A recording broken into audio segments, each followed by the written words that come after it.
All right, welcome everyone to this meeting for the Corporation of the Township of Portland on May 1st, 2024. I will start with roll call. First, Councillor Hurst. Present. Councillor Goida. Present. Councillor Spools. Present. Councillor Bailey. Present. All right, now I'll begin our moment of reflection.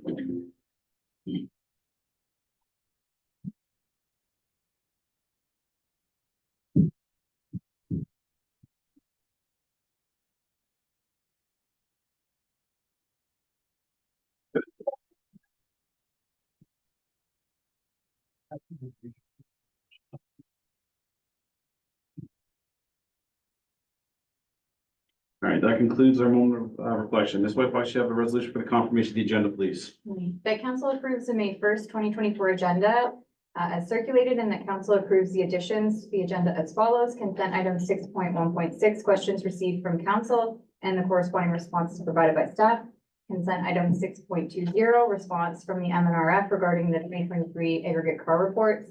And consent item 6.21, the Conservation Halton report regarding the Environmental Registry of Ontario posting, detailing the new minister's permit and review powers under the Conservation Authorities Act. All right, can I get a move for that? Councillor Goida, second by Councillor Spools. Questions or comments? All in favor? That's carried.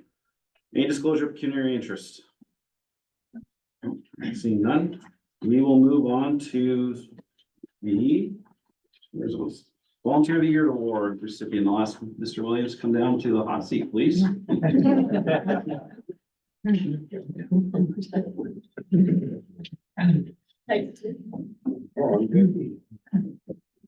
Stick to hot seat. That's, well, depends what you say. The hot seat moves around. Anyways, welcome. Thank you. Well, Ken, it's great to see you receiving this award this year. You know, we're aware of your accomplishments in the community, and one of the major ones was the spearheading of the MRF, as it's affectionately known. I think it's been renamed a few times. The Optimist Recreation Center carries that badge, and that serves our community and children in sports very well. Very proud of you and your I'll call it team. For everything you've done, and I'm sure there's plenty of things that we're not aware of. And I was chatting with somebody and they were just giving you accolades and saying that guy never stops and he's always working on something and giving back. And it's unfortunate there's this many people here to oppose you getting the It's the best turnout you've had since you took off. Say thank you. we've had some contentious issues. But it's clear that you're a great volunteer, you're a great citizen of the community, and it's also obvious that your family as a whole and your friends dedicate their lives to public service. I know your sons, your grandson, I think you have two of them, but I see one of them regularly. Wonderful individual. And it just shows that from you and your wife receiving the award last year, it's just a great family and very appreciative of everything you do for Portland. So I'll give the councillors a moment just to speak, and then I'll come and present you with your award. Sure. Just congratulations. I think it's a good indication of the impact you've had to have this many people here supporting you. So well done. Thank you. Thank you. That's good. Yeah, congratulations and thank you to you and to your family for all of the work and commitment you put into the community. And it's great to see this many people in council chambers for a celebration, a good reason, as opposed to a negative one. So thank you all for coming and congratulations. Thank you. Congratulations, Ken. We've crossed paths several times. It's always been a pleasure working with you, whether it's Santa Claus where you get together or some other activity, and you were well deserved in this award. Have a good one. Thank you. Yeah, congratulations, Ken. Thanks. I mean, I'm not surprised that you're sitting here today, getting this award. Anytime, we've crossed paths or I've reached out from Safe Communities, you're right there ready to step up, and everyone here can attest to that. So thank you for everything you're doing for Puss Lunch. Thank you. Well, you the floor, Ken, for a little while, and then I'll just go to a member of the gallery who would like to say a few words as well. I just want to say thank you to the council and for the Optimist Club putting my name up for this award. When you do what we do in the community, you don't ever expect an award. You're not doing it for an award, but it is nice it's always nice to get recognition, and that's something that I'm saying to you people, because you need to recognize everybody that comes along that does anything in the township. Because that's the only way you're gonna get them back or get somebody else back.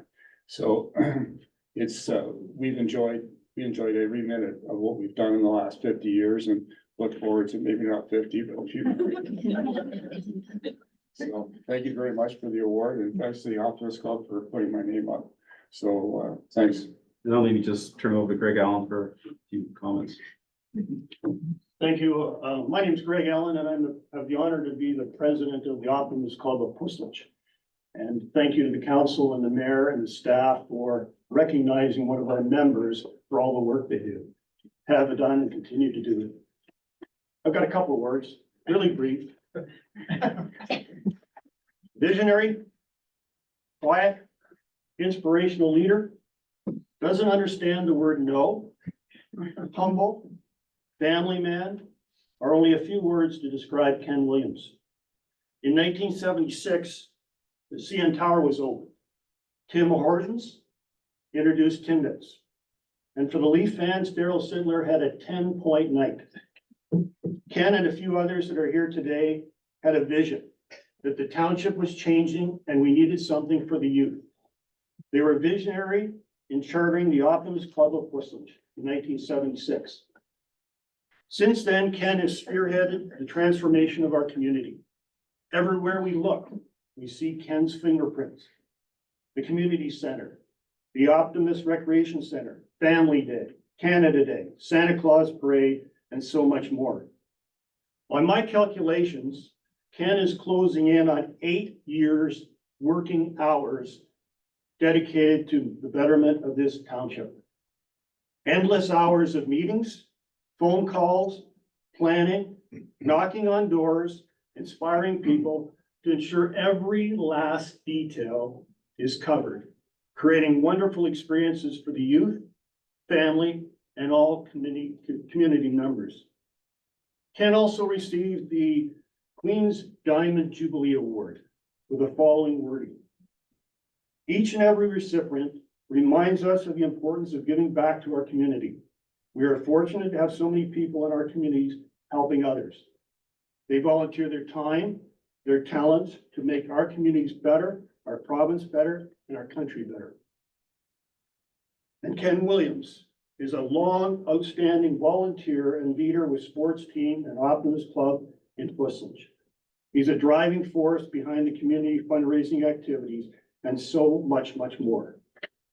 For all you've done, for all you continue to do, and for all you'll do in the future, on behalf of everyone, thank you, Ken.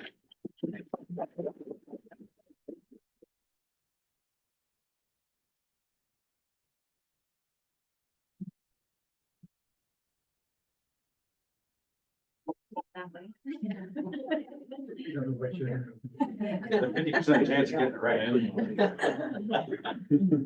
Try not to get fingerprints all over it. Okay, wipes off easy. Congratulations. Thank you. Thanks for everything. Thank you. So we'll head outside, maybe we can get a photo op. Yeah, sure. Give me back your chamber.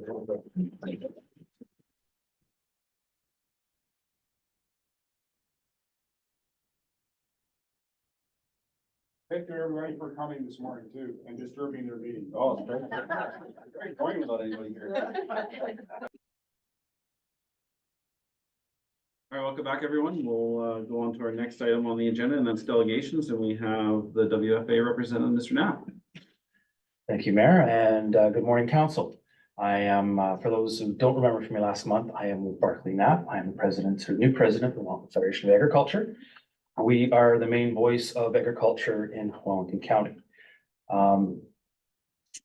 I have, if I can hand out some of our printed report. This was a passion project of past president Janet Harrop when she was president.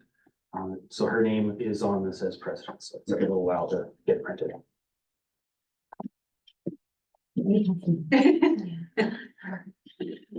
The day I can't move through here. is the day I- Thank you.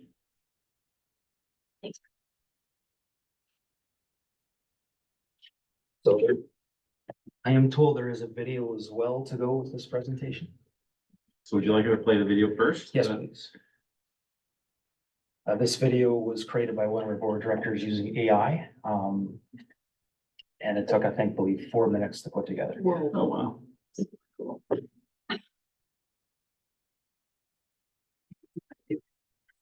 It blew my mind. Took 4 years to learn how to make a 4-minute video. Making decisions that affect Wellington County's lands and citizens for generations to come can be challenging. To help, we commissioned a research project that unveiled the incredible and unique value we have in Wellington County's land, bringing clarity to you and to your decision-making process. Venture into Wellington County, Ontario, a vital cog in the wheel of nourishment, feeding not just the local community, but reaching out to Ontarians, Canadians, and beyond. This region is far more than a simple farming area. It's an economic powerhouse, generating an impressive $2.8 billion to Canada's GDP. Now more than ever, we must understand and communicate the value the agriculture and agri-food system has for the economy, environment, and society. Wellington County is a leader in field crop production, livestock production and processing, value-added activities, and agriculture inputs and services. Agri-food value chain input retail businesses are distributed across the county, making it convenient for Wellington County farmers to access the inputs needed to operate successfully. Wellington County farmers are pioneers, not just in terms of yield, but also in sustainable farming practices and employment, providing over 35,000 jobs, over 6,000 full-time equivalent positions.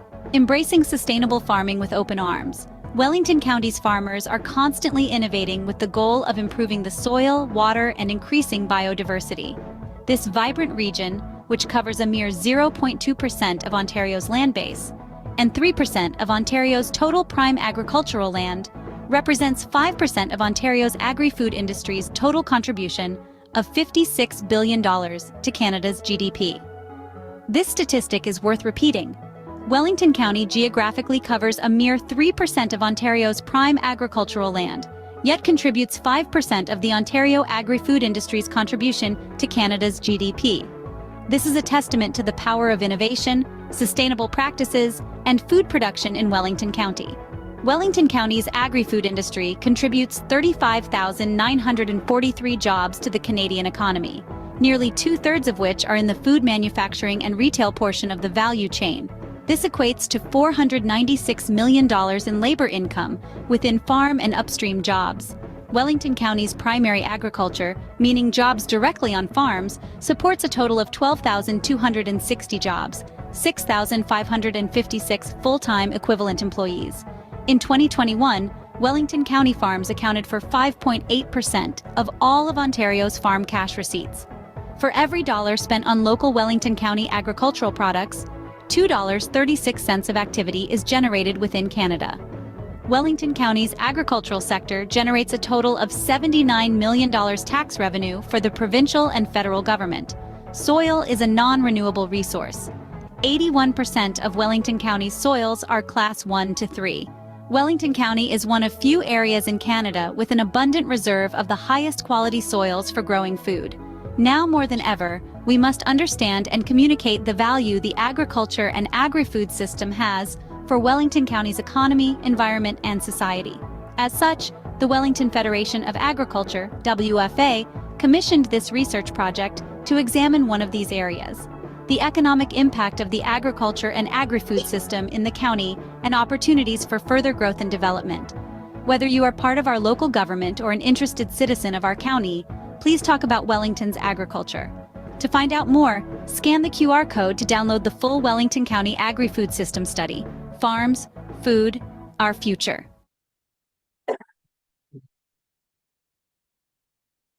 Great. Thank you. We wanted to take this time to come to each municipality in Wellington County to present this study. We knew agriculture was a powerhouse, but we didn't know how big until we put it on the paper. This shows why the basis of farming, the soil and the land, are so important. Without it, producing food, fiber, food, drink, and flowers is difficult. This also shows why rural infrastructure is very important, to need to keep our roads and bridges open and our drains and culverts unblocked. What comes out of this county is fantastic for the amount of service. We have a microclimate between the lakes that gives us an area bonus ability to grow.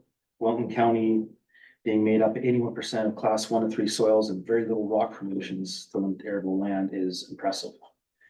We're one of the few agricultural parts of the world that has consistent climate, low earthquake occurrences, and few, if any, disturbances from war or civil unrest.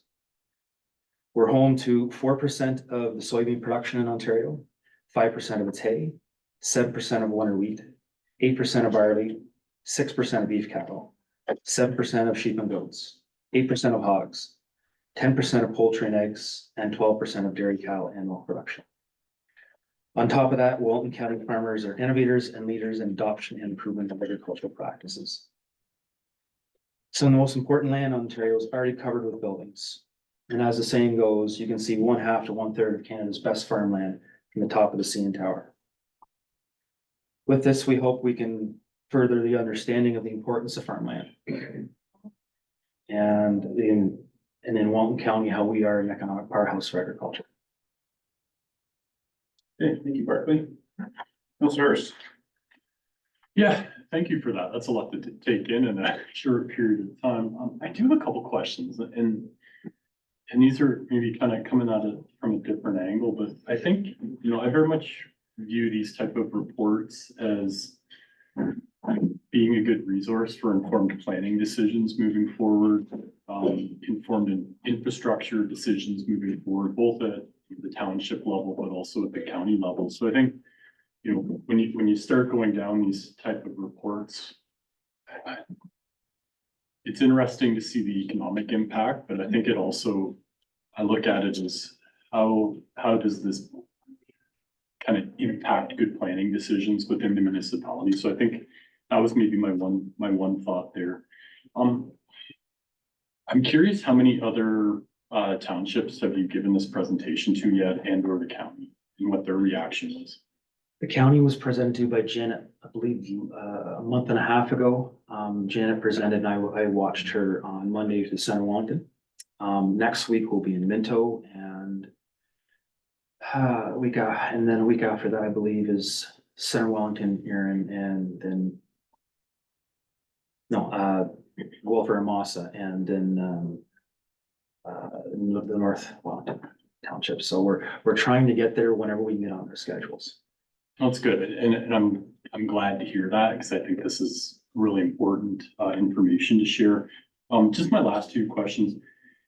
Within the report, and I didn't see it, just a really quick skimming through, but I'm guessing Bronwyn and her team probably have West Lynch data as a call out in this. Would there be any opportunity, just as a request, to share that at some point if it's available? Because I think I see value in the Wellington piece, but also what's in our kind of pocket of the county, I think would be interesting to share. And granted, within the county, there's a lot more dense agricultural pockets than in this township, but I think that would be of interest, even if it's a request that they can put together. I think that would be interesting just to share with I can definitely pass it on. I'm not exactly sure how systematic of approach of the county they did take to this. A lot of the data was from the last census, but I can definitely ask that. It's a good question. Yeah, I think, I suspect it may be something that could be shared with the other municipalities as well of their interest. I guess just my last request would be that township staff, when we're having, you know, future meetings around economic development, I think often, you know, economic development sometimes gets focused on manufacturing and construction and building homes and all that type of stuff, but agricultural is a very key component of that. So I think this type of work is really good from a foundational knowledge standpoint. So I'd encourage that be shared or amplified, I guess, if you will. So thank you for this great work. Councilor Goyda? Yeah, thank you. Thanks for coming to present today, and thanks to the WFA for taking on this initiative. It's a super well-written report, so it's very helpful. One of the things that I read in here that I was surprised by in a good way was to learn that farm acreage and the number of farms has actually increased in Wellington County. I think it said between 2016 and 2021, so that was encouraging to read that. One question that I had, which in the report it talks about challenges and opportunities, and I was wondering if aggregate extraction ever comes up in your discussions, and I ask that because we know that, there's farmland, good farmland that sits above prime aggregate below.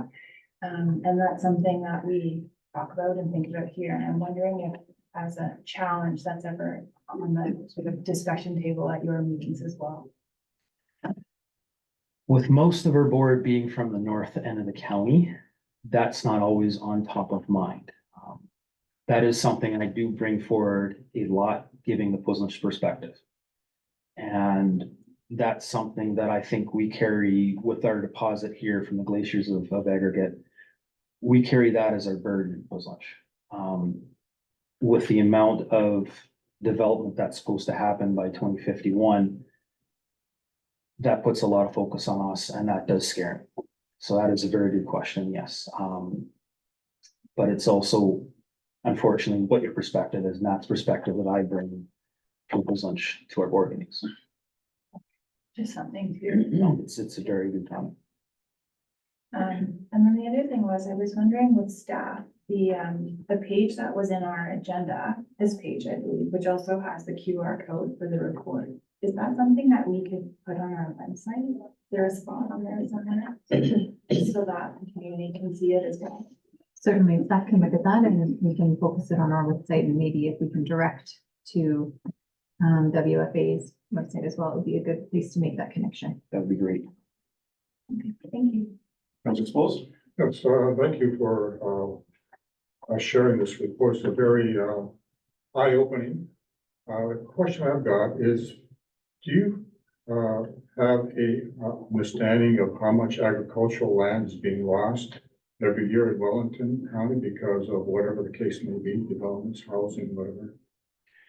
I don't have that number offhand. The one that is being presented constantly by the Ontario Federation of Agriculture, our provincial body, is the 319 acres a day, just in Ontario. And because Ontario agricultural land makes up only about 7% of the province land, that's been the big focus. I can get you that number. That's a very good comment. In the census, I believe, and I think Councilor Goya pointed out in the report that land is increasing. There has been a bit of a push since the previous census to reclaim land. As farms have to get bigger in order to pay back the bank. And you can't always buy with a neighbor. Sometimes swamps are being drained, sometimes forests being cleared. Not so much in Welton County as it is in Kent or Stormont and Glengarry counties. Unfortunately, I don't have that number. I will have to get back to you on that, but that's a very good That's a question. good item to have. It's also piggybacks on what Councilor Goy's concerns about the aggregate operations eating up agricultural land, whether it's prime, secondary, or whatever the case may be. And I echo Councilor Britt's comment on having stats for our township would be great to have, sort of have a complete picture of what's happening. The last item I want to sort of discuss is, we have a correspondence from you with respect to MDS setback for Bill 23. I was surprised at what, but you guys aren't able to appeal any decisions for a minor variance on MDS setback. Has that been a problem in Puslinch at all? Not that we know of in Puslinch. What has brought this about is an issue in Mapleton, where the MDS was reduced 33% to a chicken farm's manure storage, and I believe 27 or 28% to a chicken farm's barns. That farm in question was across the border into Perth County. In my opinion, that limits what that farm can do. If OMAFRA says we have new science, you have to update your manure storage.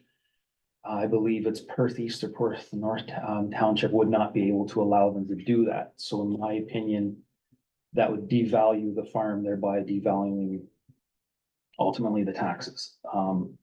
That's the first instance that we know of And I believe I've heard it happening in Grey County and Bruce County since.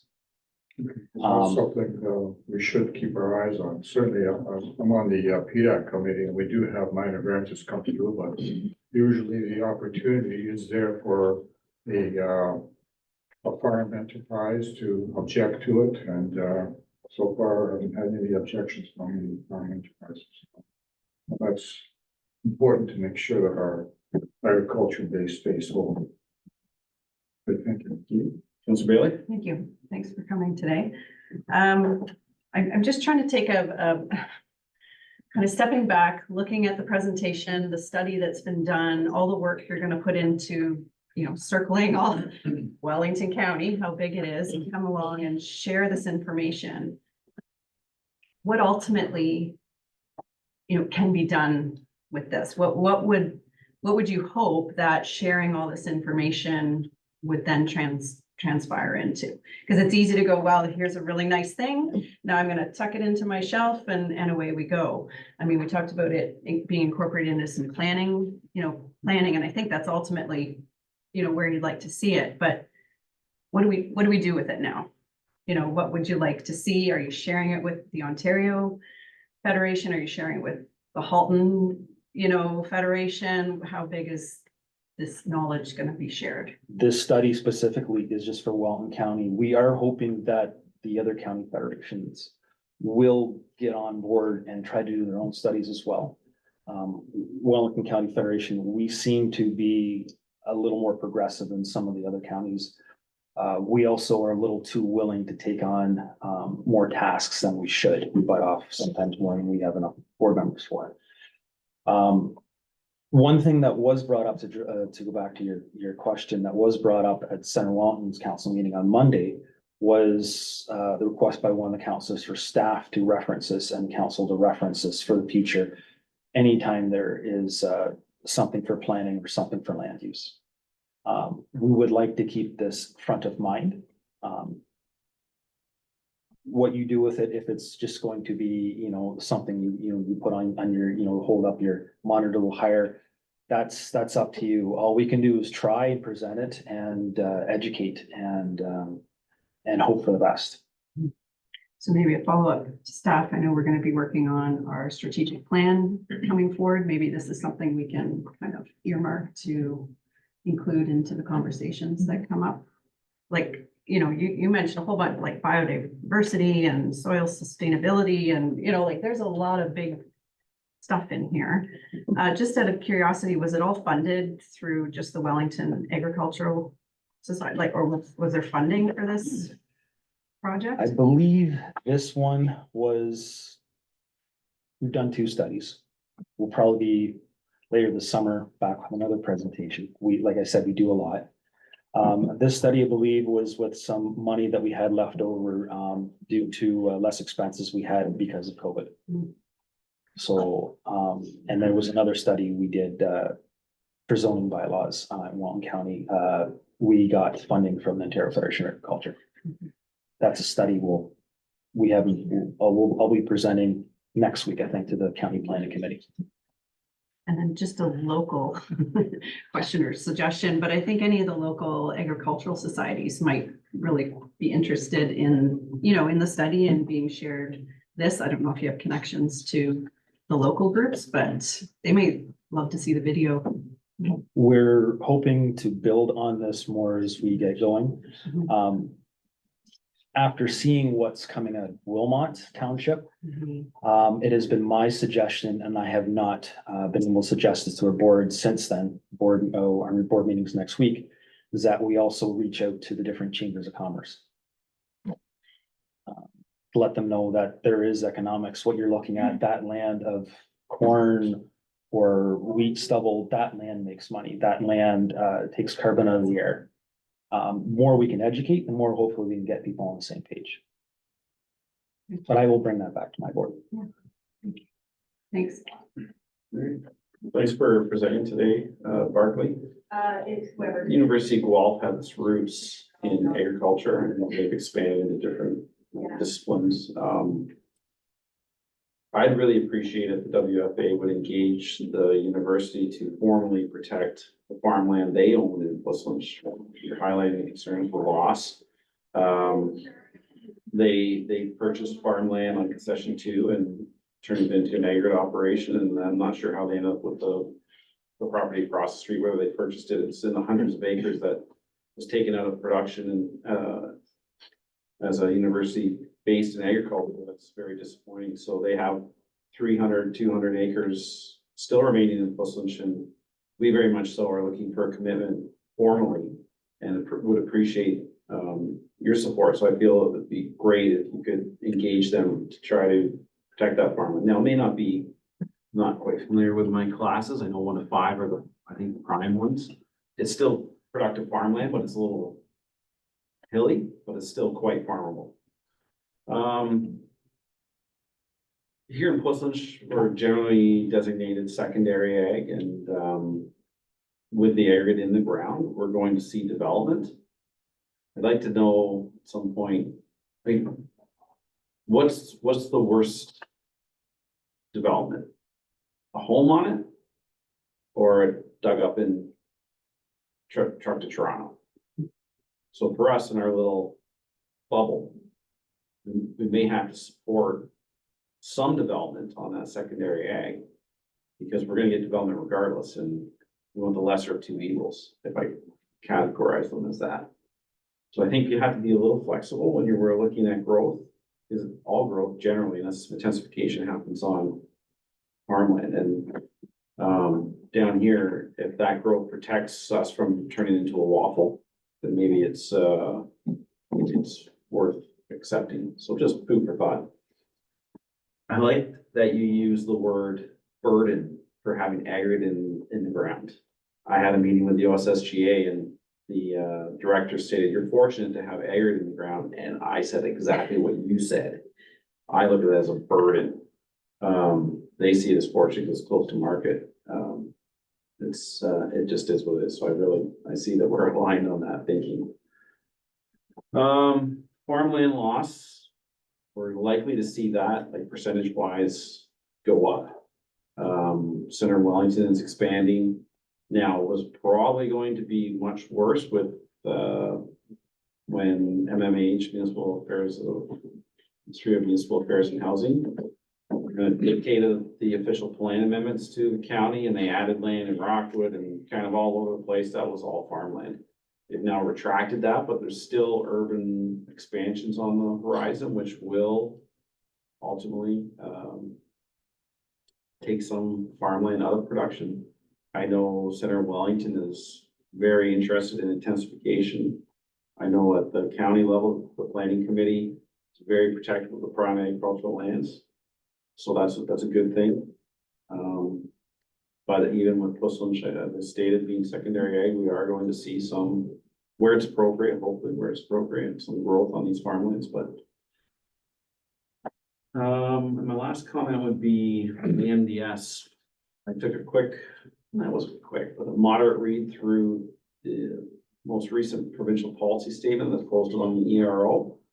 And for MDS, my interpretation, I look forward to county staff, I would believe, maybe coastal staff as well, reporting back on that proposed policy. So they're firming up the language on MDS. And when I read it, I thought it said shall conform to MDS, where in the past it was not a shall. So that's why MDS, not mitigation, but reduction was generally deemed minor in nature with land at the PDAG or community adjustment, whichever one it is, because it wasn't a shall. So my interpretation was they're tightening up that language around MDS, which could be problematic, wasn't, because we don't have a lot of opportunity for severances, but we'll deal with that. So that could be a win for you. So I would, if you have some spare time, read through that provincial policy statement, look at the MDS language, and like I said, it's been tightened up. But beyond that, so you're saying you're coming to county to present this to the planning committee as well? So A different study. a different study, okay. This has already been, I'm told, so there's, the answer, Councillor Bailey's question about did we fund it at all? Because, yeah, there's study we did fund, study we did get from OFA for funding, so, which will come later. There's, eventually, you see me enough times, these are gonna blend together, and you're gonna forget what topic I talked about. Yeah.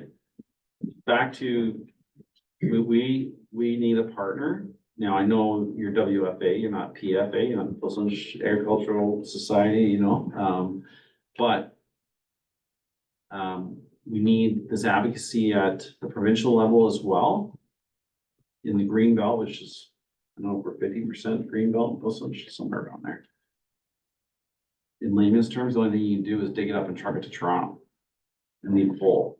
Well, that's problematic. If the green belt's worth protecting, it's worth protecting from trucking it to Toronto as well and taking that farmland out of production. So I get probably a lot of irons in the fire and bite off more than you can chew, but we definitely need an ally in protecting the farmland from certain growth. So I'll leave it at that. Thanks again, Barclay. Appreciate your. May I comment on that? In regards to the aggregate, and extraction and all that, I think we go in Pilsen above and beyond what we do for a community as that in the province. Yes. Should other communities step up and as well contribute? I think so. So every time there's some community fighting off a gravel pit, that just means if they fight it off, is that coming here? Everyone should be taking their own share and not just, you know, thinking that Pilsen will take up the slack for aggregate. Yeah, I don't even know if they'd have that thought process, but I agree. I mean, we wouldn't be any aggregate, but maybe we can support more aggregate if there's a guarantee, and that would have to be a pretty firm guarantee that it returns to farmland. Now, it won't be probably the same quality as soil. You know, if it was a class 2, it might be a class 4, but if it's making production, then at least it's better than no production. Yes. So these are things I'm not speaking a little out of turn, but I feel this council would likely get behind. Yeah, if you want to come and take all the hills and rolls and that out, make it flat and put a bunch of topsoil back on it and plant it in corn. It's way easier to support than, you know, another lake, so. All right, thanks. Resolution is my thought. That council receives the delegation for information. Can you move for that, please? Councillor Spoulos, Councillor Bailey, all in favor? Carried. Enjoy the rest of your day.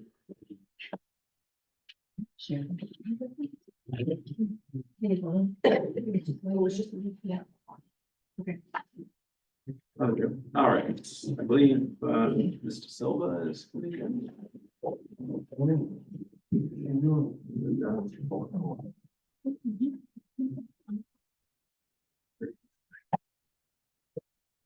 Welcome. Well, yeah, have a seat. Right. Thank you.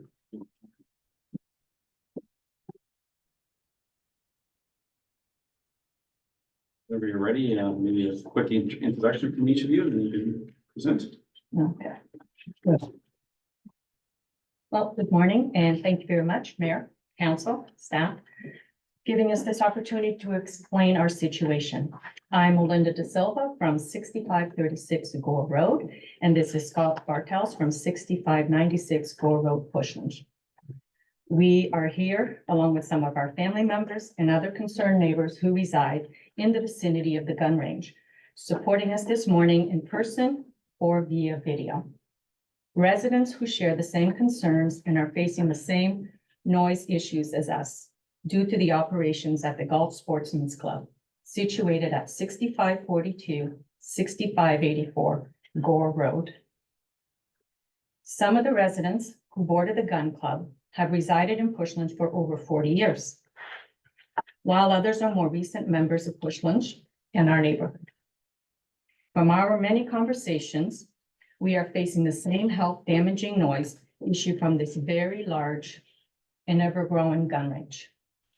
The club has 5 separate outdoor shooting areas consisting of rifle, skeet, trap, handgun, sporting clays, along with one 24/7, 365 day a year indoor range, an archery area, and a fishing pond. They host Ontario's largest sporting clay course, set on 50 acres of wetlands on the property. Scott? Yeah. Good morning. Good morning, Mayor, and good morning, Council.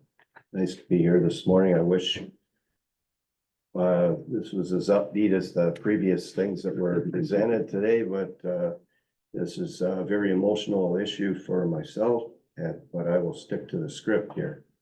Thank you, Mayor and Council. My wife and I have lived on Gore Road since 1988, and we are here due to the increased level of noise and move to a 24/7 a week operation by the Galt Sportsman's Club. For those that may not be aware, the Galt Sportsman's Club started in the 1950s in Galt, Ontario. They then purchased land in the township of Puslinch and continued to expand their land holdings to approximately 250 acres. Originally, the club had 120 members and operated only on Wednesdays and Saturdays. Many gun clubs throughout Ontario and Canada are limited to being open 2 days a week, like the Galt Sportsman's Club previously operated. If existing clubs within the province wish to run additional events, they require special permits from their municipalities as outlined in their bylaws. The Galt Sportsman's Club has now grown to just under 2,000 members, plus their guests. The members are no longer just local residents, but are now come from all over Southern Ontario, the GTA and beyond.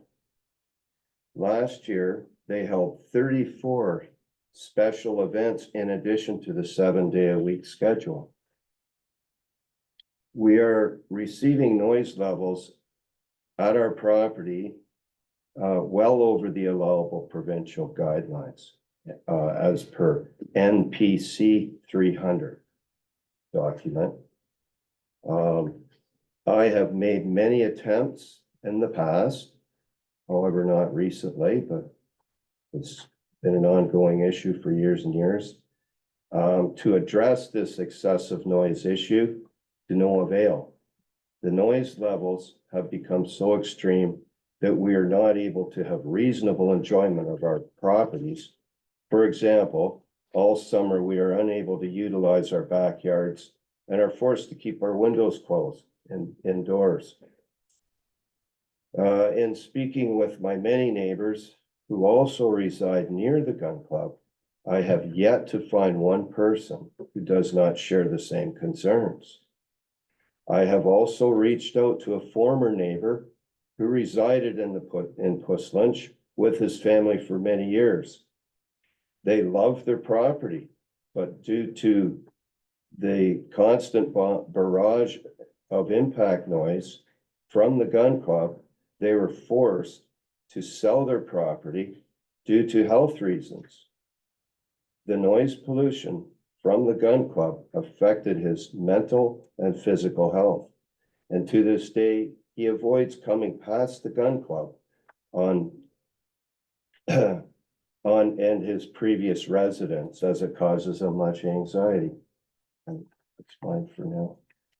So my family moved to Puslinch in 2007, and we were aware the gun club existed. And for many years, the noise was always audible, but not as frequent and not as intrusive as it is now. The exponential growth of the club and its hours of operation over the last number of years has become unbearable and is causing anxiety and emotional distress to myself and family. It is disheartening to know that the Galt Sportsman's Club continues to grow their membership and expand their shooting areas while in violation of provincial noise guidelines and even after repeated voice concerns from their neighbors. Having had many conversations with our neighbors, it is apparent that we are all suffering from the same excessive noise pollution and decibels that are vastly above provincial guidelines. NPC 300 clearly states sound noise is considered a contaminant, and that amounts of noise in excess of the limit prescribed by the regulations can have an adverse effect. It is apparent to us that with the accelerated growth, the wildlife that was once abundant when we moved in is also in decline. Rarely do we see a deer or a wild turkey, and despite placing bad houses on the property, they are far and few between now. According to Pulsar Instruments, it is important to understand that the increase in sound pressure isn't linear. It might appear that an increase in sound pressure from 45 decibels to 50 decibels isn't much. But with a 3 decibel increase, sound energy is doubled. 10 decibel increase, sound energy is increased by a factor of 10. 20 decibel increase, sound energy is increased by a factor of 100. So even a modest increase in decibel level above what is allowed causes a substantial increase in noise levels that we hear on our properties. Adequate checks and balances on noise levels at this property are not in place. This is why it is so devastating to our personal health and enjoyment of our properties. This is why we need assistance to get this matter under control. So we are here this morning to ask council to direct staff to examine the development of a new regulatory bylaw that will regulate gun ranges in the township of Bushland in accordance with provincial noise guidelines, NPC 300, that was enacted in 2014. It is my understanding that other municipalities also enact their own bylaws to address the same issues. While we realize this issue may not affect all the township residents, it does impact many rural residents in Bushlands, residents on the side of Gore, who are North Dumfries residents, and residential areas in Cambridge that are situated on the west side of Town Line Road. In conclusion, we have 2 short video clips that demonstrate the noise levels that my family is experiencing at our home. One is from 2023, and the other is from this past Easter Sunday. So thank you, Mayor, Council, and staff for your time and effort, and we hope that you can assist us in addressing this issue, not only for us here today, other current residents, but for generations to come who may want to join the township community. Thank you. Right. As long as it doesn't,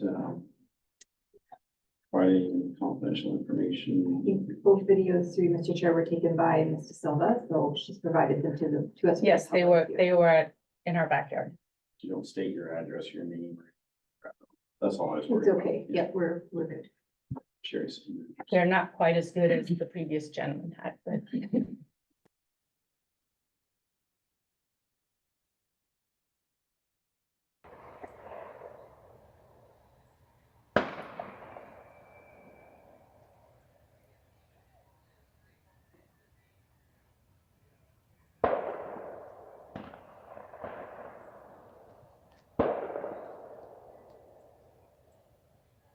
Like shooting in here.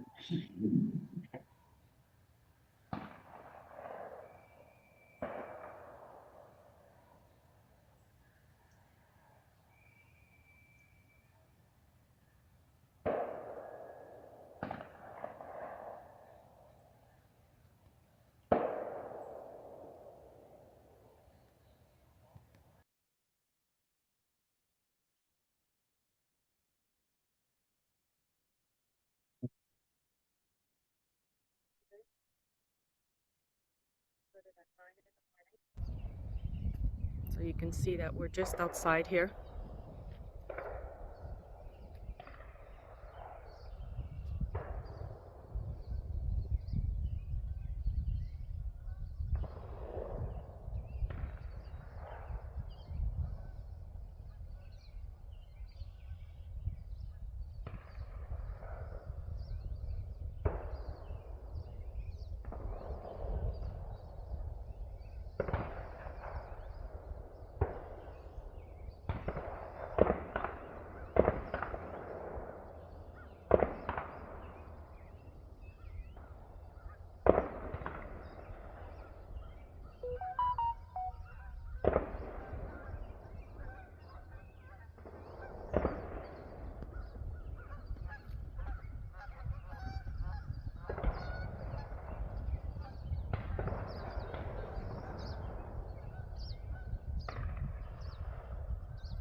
Well, we face every day.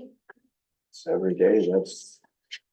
Sundays is especially bad, but most every day somebody could show up and start shooting. Dawn till dusk. All right, Councilor Hurst? Well, thank you for taking the time to delegate, well presented, so I appreciate that this isn't something you guys typically do, and it was quite articulate, so I appreciate the effort you put into it. A couple questions from my standpoint. How you or kind of the collection of residents in the area addressed your concerns with the Galt Sportsman's Club in recent past, and if so, can you maybe share what that dialogue was? The last time I approached the Galt Sportsman's Club was, it's been a few years since, I think it was Frank Vanderleek was the gentleman that I spoke to. I think he's passed on. So it's, there really isn't any communication. There's events that occur there that are go 3 days long and weeks long that are extremely high amounts of gunfire.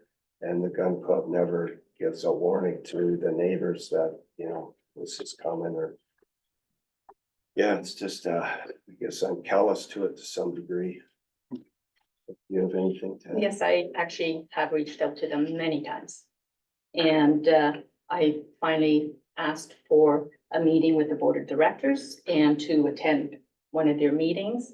And last June, two of them, Mr. Martin Lear and Al Stewart, came to our home. I said, I'd like you to come to our backyard so you can hear what we're having to endure. And I said, we no longer feel safe walking our property line because the club has grown so vastly, and the fact that we've started to complain, to call the, you know, various agencies and council. So we felt like, okay, we're almost afraid. And they said, no, they toured us around, and stated they would be implementing various measures. And that was last June. And nothing's changed. Well, that's helpful. I was curious what the dialogue's been. No, they offered it, sorry, apologize. They did offer if we wanted to become members. And we said, no, you know, nothing against what, you know, other people are doing, but it's not for us. But appreciate that we're welcomed there, but that was it. Okay. Just roughly speaking, so from the video that you showed from your backyard, just approximately how far would that be to the perimeter of the sportsman club? Roughly speaking. Well, I went on Google, sorry, I thought I dropped my little notes there somewhere. Just from our backyard to their shooting areas. So from where I'm doing the video, I'm about 343 meters from the clay. Just direct, not Like just, as a crow flies. yeah, so the clays are right there. This is our backyard. From there to there is 343 meters. About 403 meters from the handgun range, which is directly behind us, and 853 meters to the rifle range, which is to the east of us, which is the closest to Scott's home. That's helpful just for contextual purposes where that video was recorded. Have you requested a delegation at all with North Dumfries Township to address the issue, just realizing they're to the south of kind of where you're at? No, we have not, but we have friends that live all down Shellard and Clyde, and they hear it.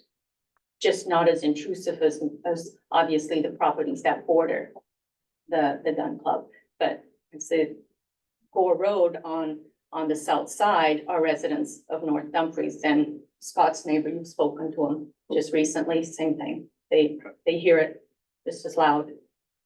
I was just curious, just due to the geographical proximity there, right? And the noise doesn't stop on township or county boundaries, right? Right. Okay, I think this is probably good from my standpoint, maybe my 2 cents. I would be curious, my feeling probably right now, and I'm curious of my colleagues here, I think we have some pre-work to do before probably a bylaw gets discussed, but my 2 cents would be, I would look for a report from township staff on regulatory oversight, specifically for what the actual decibel levels are based on regulation.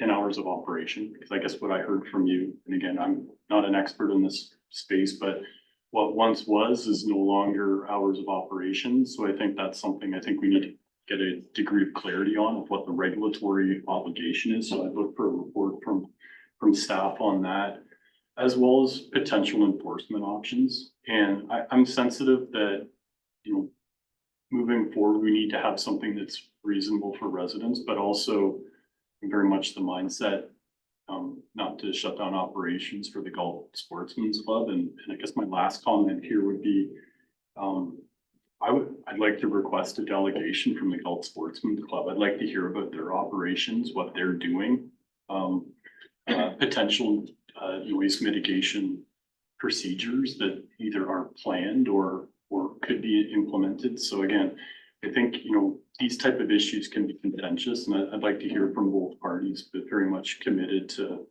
a long-term solution, right? Because you need to live your lives, and I'm sensitive to that. But we also, as a municipality, need to, find the right space for us to implement. I think that's everything. Thanks. Thank you. Councilor Gordon? Yeah, thank you very much to you both for coming and presenting today. I think it's really valuable to get your insight as both long-term residents in the area. I mean, the Galt Sportsman's Club has been there for a long time, but you have too. And so it's interesting to just get your perspective to hear how their business has grown and changed and evolved over time, and how the levels of noise and frequency of noise has increased so dramatically. It's not what it once was. I was happy to hear, though, that you didn't come to council today asking for us to look at ways of shutting it down. And I think that, your ask of having some controls put in place to have reasonable balance is on point. To Councillor Hurst's point about having staff report back, I was going to put a motion forward today to have staff investigate and report back on options for a bylaw, feasibility of it, just our ability to fit it into our corporate work plan.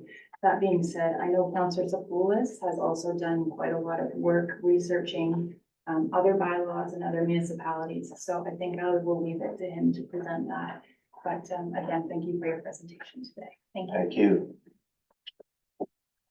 Councilor Swos? Yes, thank you for coming over. It's a pleasure talking to you, I guess, a couple of weeks ago. You moved in here into your residence about 2007, you indicated.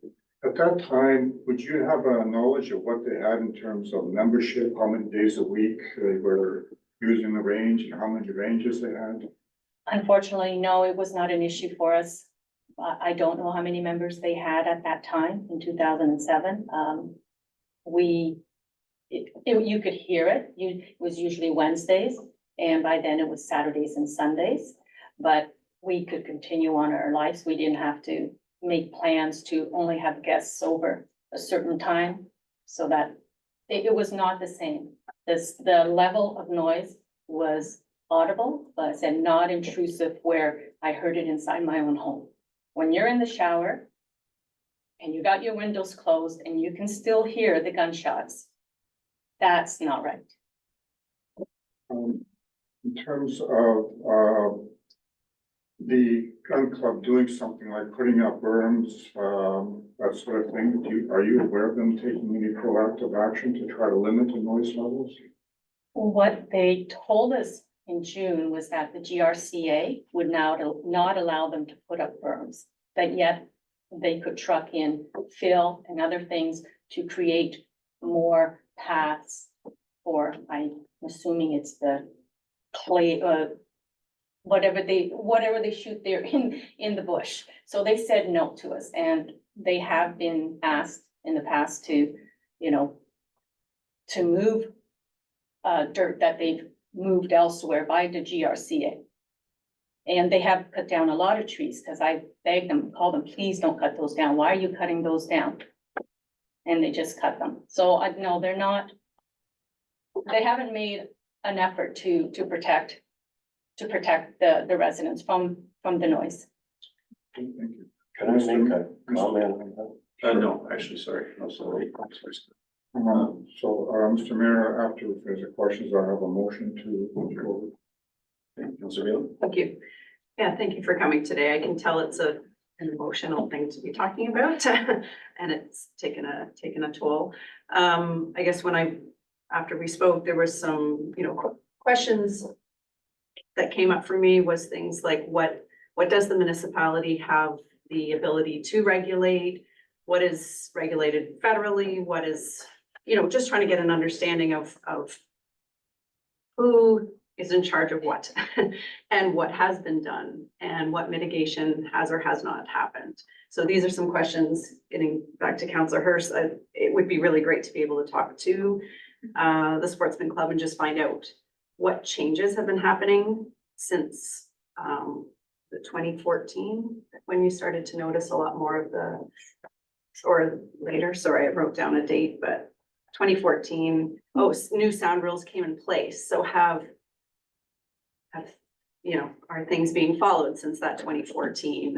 And anyway, I do have a lot of questions about, what regulations there are, what is being followed, and maybe what mitigation has or has not happened. I would think putting up trees would be a really great first step in some sound mitigation. So to hear that they're taking them down is a little bit concerning. Just from your properties, my fellow counselors have asked a lot of the other questions I was, but have you put in any mitigation type measures? Have you tried any sound mitigation from your own properties, and has that made a difference? I'll talk about the rifle range next door. They did at one time, I'm gonna say, I'm just picking up, I would say about 15 years ago, do some major berming in there. Like they dug down in and they put the berms up on the side to avoid any shrapnel shots, ricochet bullets, whatever, from coming over the berm. However, as big as that berm is, it really does very little to stop the sound, because the sound travels over it and comes down. So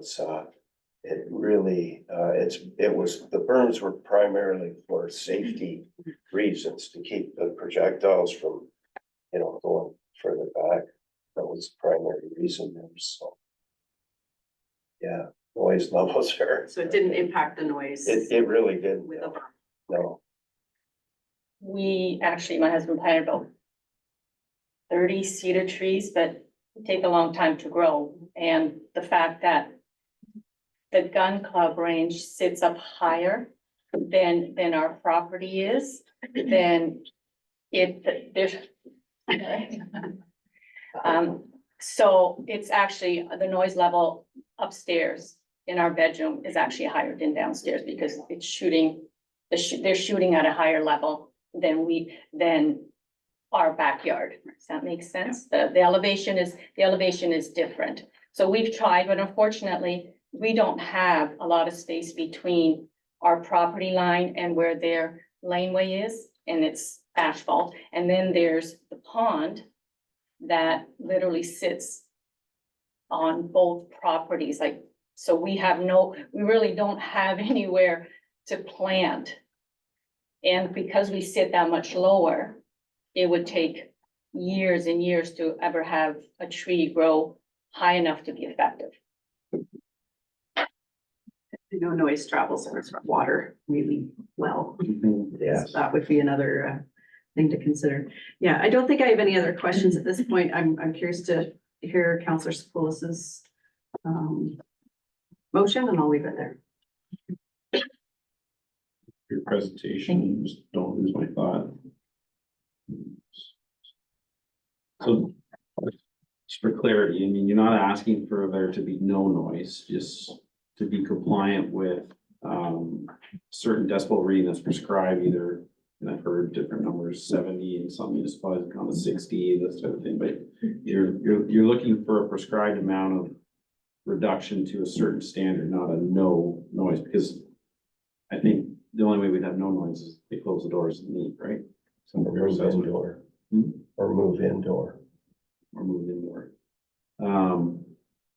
Just, you know, my interest isn't in putting them out of business for sure.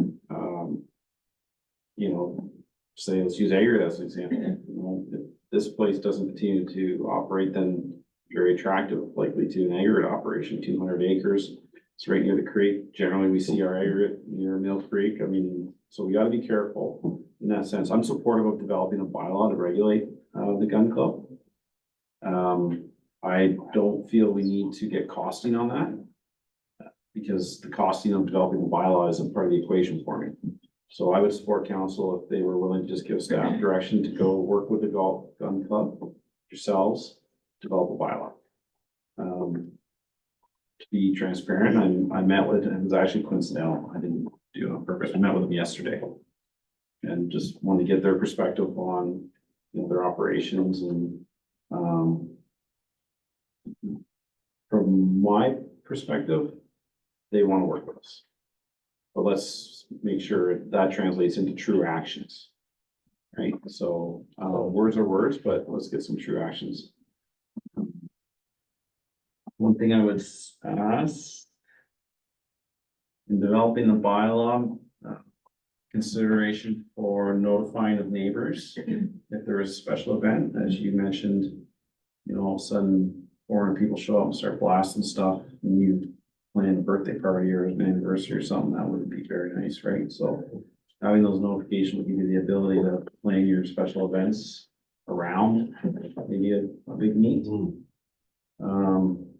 I'm not sure why we want to engage North Dumfries. I'm a little, I don't want the tail steering or wagging the dog, but I was more curious if a request had been made to them or this was the request, just due to their geographical proximity. I think my mindset is this is Whistler Township, it's Whistler jurisdiction type of thing. I was more just curious if the dialogue had taken place. I'm supportive of having the gun club come back and present. I don't want to create an environment where it's a tit for tat. I don't want accusations coming from them against you folks, and you're very civil here. Explaining what your experience is one thing, but you know, even did the GRCA not issue a permit for brewing? Through Mr. Chair, I think the township is aware of a permit in the last few years, but I don't have the details of what that was for, but I do know it involved importation of fill. So, you know, the statements that they've done nothing, they haven't made, you know, I'm just saying those could be viewed, now that we bring them back and then they get on the defensive and say, yes, we have, I don't want to start that. Like, I just want it to be civil and we'll work through it. So,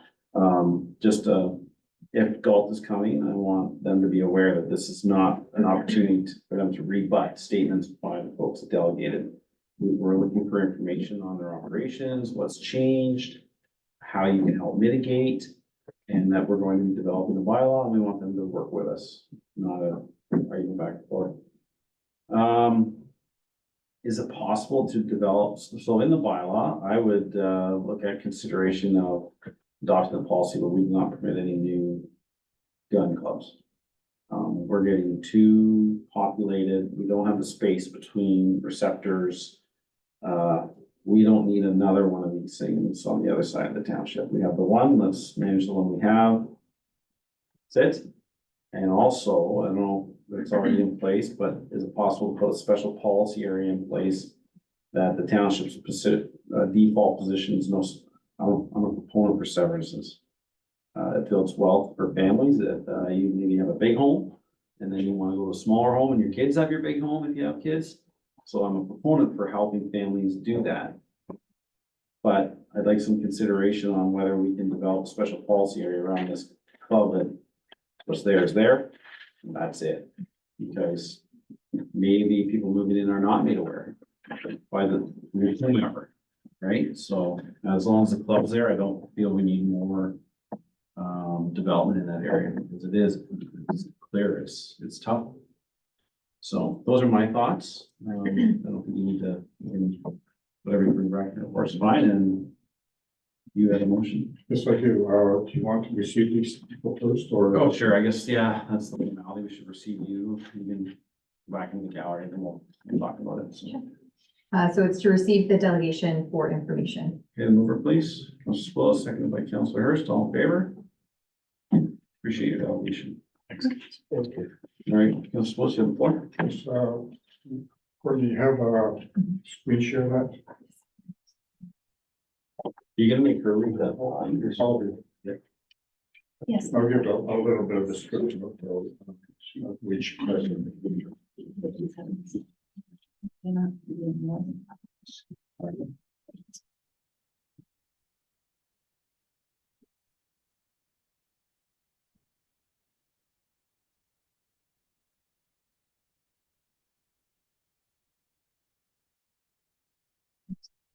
Ready on my screen to share.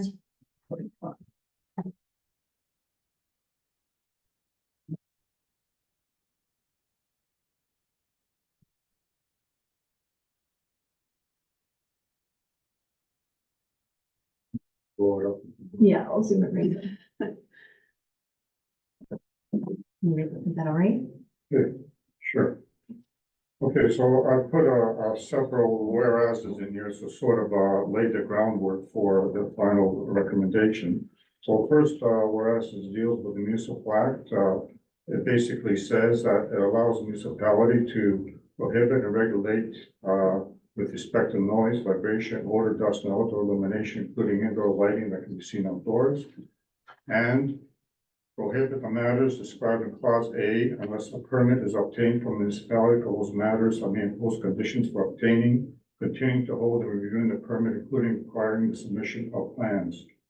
The next one is to do with the historical sound levels that the province has, whereas the now superseded provincial document sound level limits for stationary sources of class 3 areas, rural publication MPC 232 had limited the sound level to a point of reception within 30 meters of a dwelling to 70 dBAI if the gun club were operating before January 1st, 1980, or 50 dBAI if the gun club began to operate after January 1st, 1980.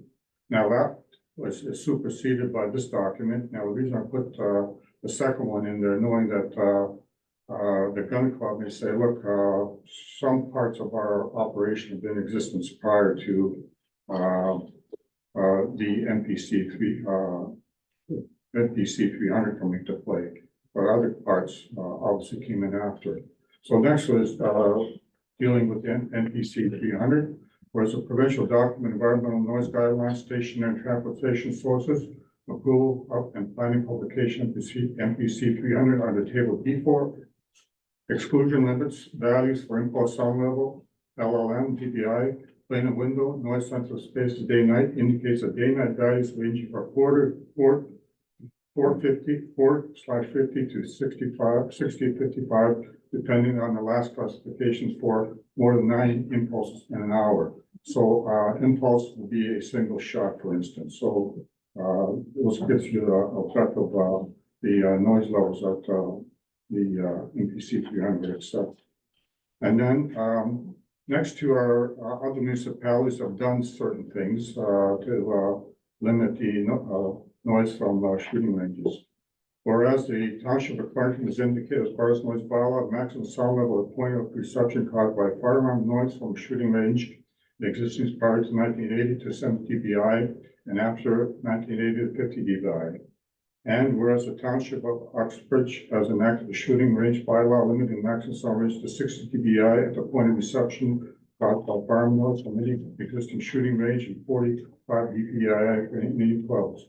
Both these municipalities have shooting clubs of the vintage that we have.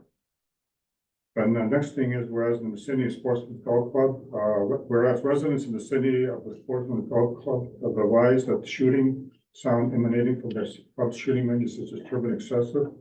Be it resolved that staff be requested to provide an estimate of cost and schedule. Now, I heard from the mayor that he's willing to go right into it, so I'll just amend it to say to develop in consultation local community and Sportsman's Golf Club, a shooting range bylaw which prescribes the maximum permitted impulse sound level of the point of reception includes the hours of operation. And two, to consider creation of a permit process for an operation of a shooting club. I was tempted to add in the GRCA in there as well to be consulted with, because they're the ones who have the control of any berming or land changing. So I would like to add our local community, the GCRCA, and the Sportsman Golf Club in that first bullet. Is there a way to just capture all government agencies? Because, well, you know, they may have to be in contact with the chief firearms officer. I have no idea who regulates this. Okay, So just put a catch on. Mayor, I'm open to friendly motions. I can add in here and the other necessary organization. Not just give staff the leeway to determine which ones they need to. Which I'm sure you would have done anyways, but it is nice to capture it, right? So that's my motion, Mr. Mayor. So that's moved. Can I get a seconder for that? Councilor Goida? All right. Councilor Hurst? I saw it on my peripheral. Yeah, maybe a friendly amendment would be in consultation with applicable regulatory authorities, and that might be a catch-all. Sure, absolutely. For I'll accept that. That's kind of what I was trying to get at. Not as good words. Yeah, I think this is a good start on maybe some of the decibel levels. I would want to see what the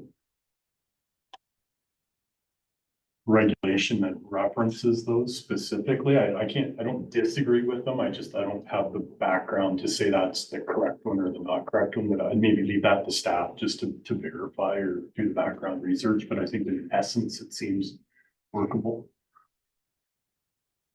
Councilor Goida? Yeah, much more wordy than what I had come up with, but yes, I am in support. He's retired. It's fine. Councilor Bailey? I just, maybe just for some clarification, when we're talking about point of reception, that's where the sound is being measured at? Yes, NPC 300, it's at the point of reception or plane of the window.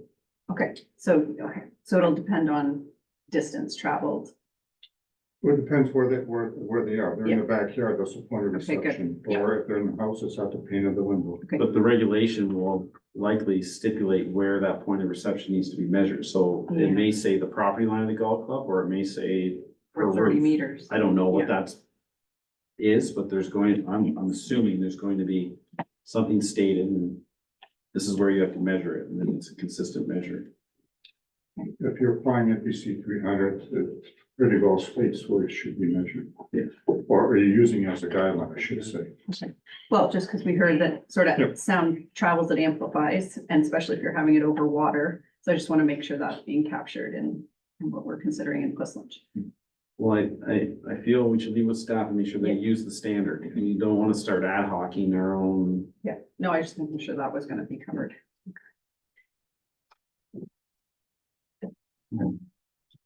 I've already said my statements. I think staff can come back. The only thing I'll maybe ask staff is, you know, we've removed the costing, but I mean, it's important in the community, but this will definitely have an impact on our work plan. We're essentially prioritizing this over other things. So other items on our work plan are now going to be moved down. So if you don't know, we make a work plan each year and staff lay it all out, and some projects carry over fiscal years and things like that. So this is now going to bump everything down per se.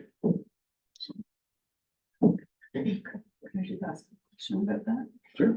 So just so everyone in the room is kind of aware, what would be a realistic expectation of how this process would lay out? Because the summer is a very busy schedule when you go to the Galt Sportsman Club website. And I think that's going to continue this summer. I don't anticipate that changing with this work being done. But what would a reasonable timeline look like? So through Mr. Chair, I think we'd like to take that back and in our report back to council, I think we could lay out what we're thinking, taking into consideration that we're going to be looking to meet with our community members, meet with the Gulf Sportsman's Club. There may be other engagement that council may want to see and the community may want to see. So perhaps we can take that back and sort of lay it out in the report back to council, but certainly I think the report to council could come, in the next couple meetings. When we develop a bylaw, is it appealable?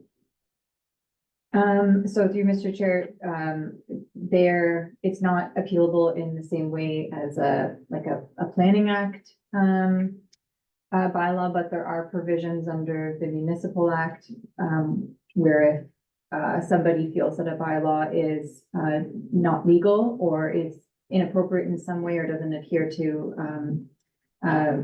certain legislation, then certainly there's a process that can be done in, but typically not in the way that we would think of as a planning act. Uxbridge went through some process. Initially, they wanted to have a more stringent DPA. The gun club took them to court and they agreed on the lesser amount. 60. 60. I always wanted to know, when we did our zoning bylaw amendment, we had an appeal and that took 2 years to work through. So I was just trying to give you folks an idea of, the process, but as Councillor Bailey is alluding to, likely the soonest you'll see a change is next year. But we'll try to do things, we're gonna do it as efficient as we can, but typically it takes some time. So just, we would appreciate your patience, but we'll be working through it. Thank you. Thanks very much. We still have to vote on it. We have a mover and a second, right? I believe we do, yes. Was it Councillor Spillis moved, Councillor Hirsch second? Any last comments for the direction of the staff? Okay, all in favor? Okay, that's carried. All right, thank you. Thank you. Thank you. Very kind.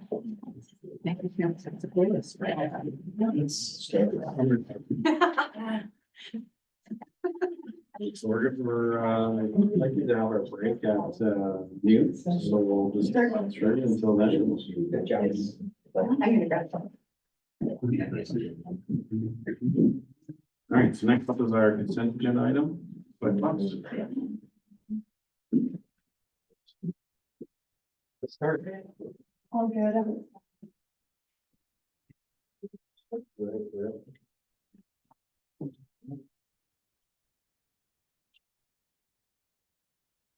Yes, the consent agenda items listed for the May 1st, 2024 council meeting be received for information. May we move for that, please? Councillor Spillis, Councillor Goida. All right, any items to be removed? Councillor Hurst?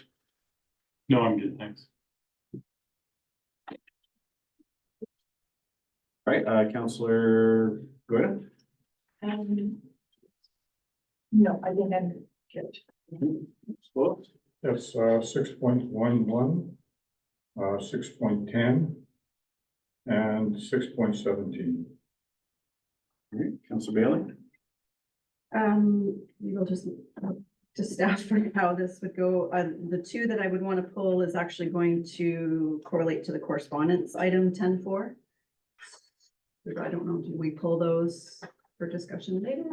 So through Mr. Chair, we can remove those and then consider them with the correspondence item. Sure, which? So it's 6.6, the Conservation Authorities Act, and then the new 6.21 that got added.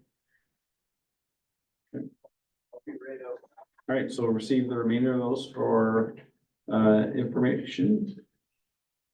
Thank you, Carrie. All right, Councillor Spillis, 6.11. Yes, you may recall last meeting, I indicated that there was a concern that the testing of well water may be chargeable. Pleased to announce that the last Source Water Protection Committee it was announced that Sylvia Jones, the Minister of Health and Long-Term Care, on April 23rd, announced that free water testing will continue. So that's no longer an issue. Okay, yeah, that's good, great news.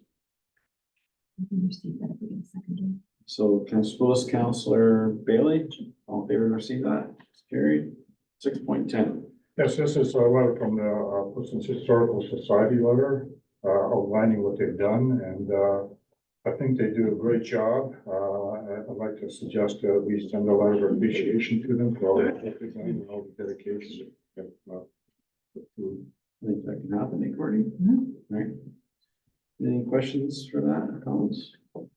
I want to suggest something that in their letter, they're mentioning they're trying to buy a computer. And I'm wondering, I was maybe way outside the box, but or I should say may open the can of worms. Is there any way we can offer them to offer our preferred purchasing power to buy the computer? So I know we get a really good deal on the laptops we buy for staff and for us. Can we offer that deal to them so that, and then they would know they're getting a half decent machine or whatever they want on it as well. So through Mr. Chair, we can look into that. I don't think we can look into our procurement policy. Something else that came to mind too is we did amend our policy around our used devices to be able to sell for best offer or market value, whatever we have. So we do have quite a few laptops that are still in great shape that would be at a discount. And with council's approval, we could look at supporting this group in that way. Now, this is where the can of worms part comes in. Is it bad to single source this option to this society, like this group, or should we word it a little more generally, or just deal with them individually as they come up? Like, what would your preference be? So through Mr. Chair, maybe staff can take that back and bring a recommendation back in at our next meeting on what that should look like, but I think there's certainly value if we have laptops that no one is wanting and the alternative is to destroy them, to look at opportunities with certain groups in the township, some of our community groups, but I'd like to take it away and maybe Sure. come back. I'd also like you to look at the option of them being able to use our purchasing power if they maybe want to buy a new one. And then, yeah. then Council, so I'll just go in the order. It's yours. I'm supportive of supporting them in any way we can. I likewise, yeah. Yeah, I think it sounds like they've been a big contributor to a lot of the Heritage Committee research that's being done. So I think this group is more than just a committee sitting there in the community. They've actually been a big part of our process this year last year with all the research that's happening. So I'd like to be able, to really see how we can help them out from that angle. Okay. We'll leave that with you. Okay, so you move over a second. Councillor was Moving it. moving, yes. Councillor Hurst, second. And you're clear on, all in favor? So that's 6.10. Next one, 6.17. Yeah, it's just a observation. This is the letter from the Wellington School Board saying the development charges is gonna pass and go up. And I had a quick chance to go through the reports that staff circulated last night. And you know, most of the growth is not in Bushland with respect to students and schools, and yet our residents are gonna be hit with the same number as anybody else. It seems a little bit unfair. I don't know if there's anything we can do about it, but certainly it's an observation that it's like anything else, it's a shotgun approach and not tailored to what the actual growth is going to be. And do you have any suggested I remedy? don't have anything unless staff are aware of anything we can do. I think it's the law of the land type of thing. It's just an observation I'm making. It's something that Is there a potential to make a request that it be weighted accordingly to where, maybe I'm barking up the wrong tree here. we can try. I don't know if our CEO, so call it. Through Mr. Chair, I agree that there's likely not a lot of impact that will make in terms of changing how they determine the increase. But it doesn't mean that we can't make a comment and submit it to them for their information. I agree with you, but it's similar. I see out there sometimes retirees we shouldn't have to pay our education taxes. Our kids are grown. So it's a component of our funding system that Well, that's fine, Mr. Mayor. I just made an observation for the council will be aware of that. It's gonna go up at least by 50% by 5 years, type of years, and it's not necessarily attributable to us, but it's attributable to the areas where you're gonna have a lot of growth, central Wellington, the city of Guelph. So anyways, I just don't wanna, I don't wanna embarrass No, ourselves. that's an observation, I would share with you. So through Mr. Chair, we did receive an invitation at a staff level to participate in a survey from a planning perspective with the school board. And that might be an opportunity for staff to maybe just raise it informally with them. That'd be great. That would be great. Okay. So that's your last one. So move for receive for information, Councilor Sproles, Councilor Bailey. Sure. All in favor? Carried. And your two, we're going to deal with when we get to 10.4 or whatever that number was. Yep. Okay. All right, so that's our consent agenda, right? I'm getting there. Meetings, all right, I believe we're on to 9.11. The Red Cross Society Training Partnership Agreement. Chief Churchill, I don't think Chief Churchill is here with us this morning, okay, but I'd be happy to answer any questions if council has them. do you have a resolution, please, you can read?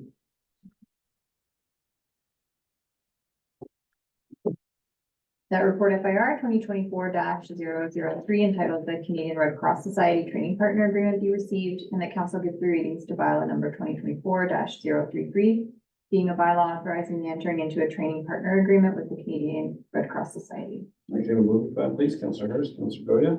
Any questions or comments from the CEO? I have a quick question. Shoot.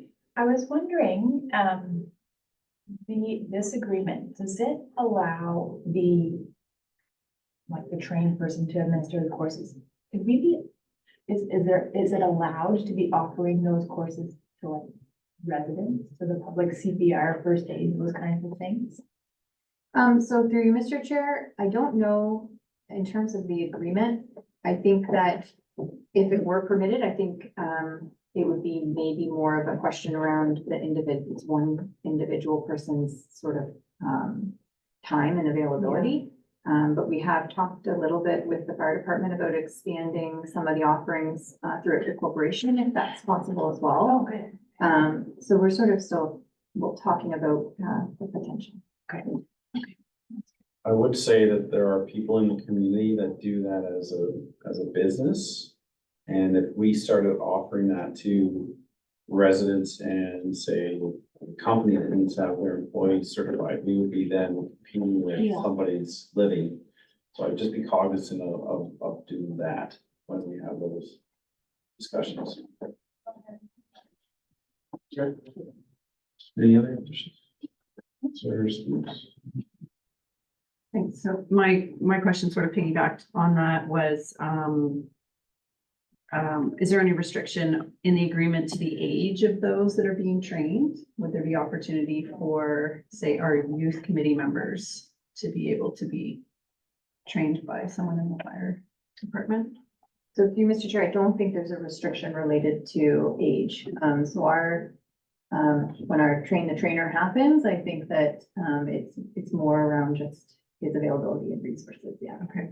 And then my other question was, I know there's others associations out there, such as like St. John's Ambulance. Didn't see that in the report as an option, you know, to do an agreement with. Is there a reason that it's Canadian Red Cross?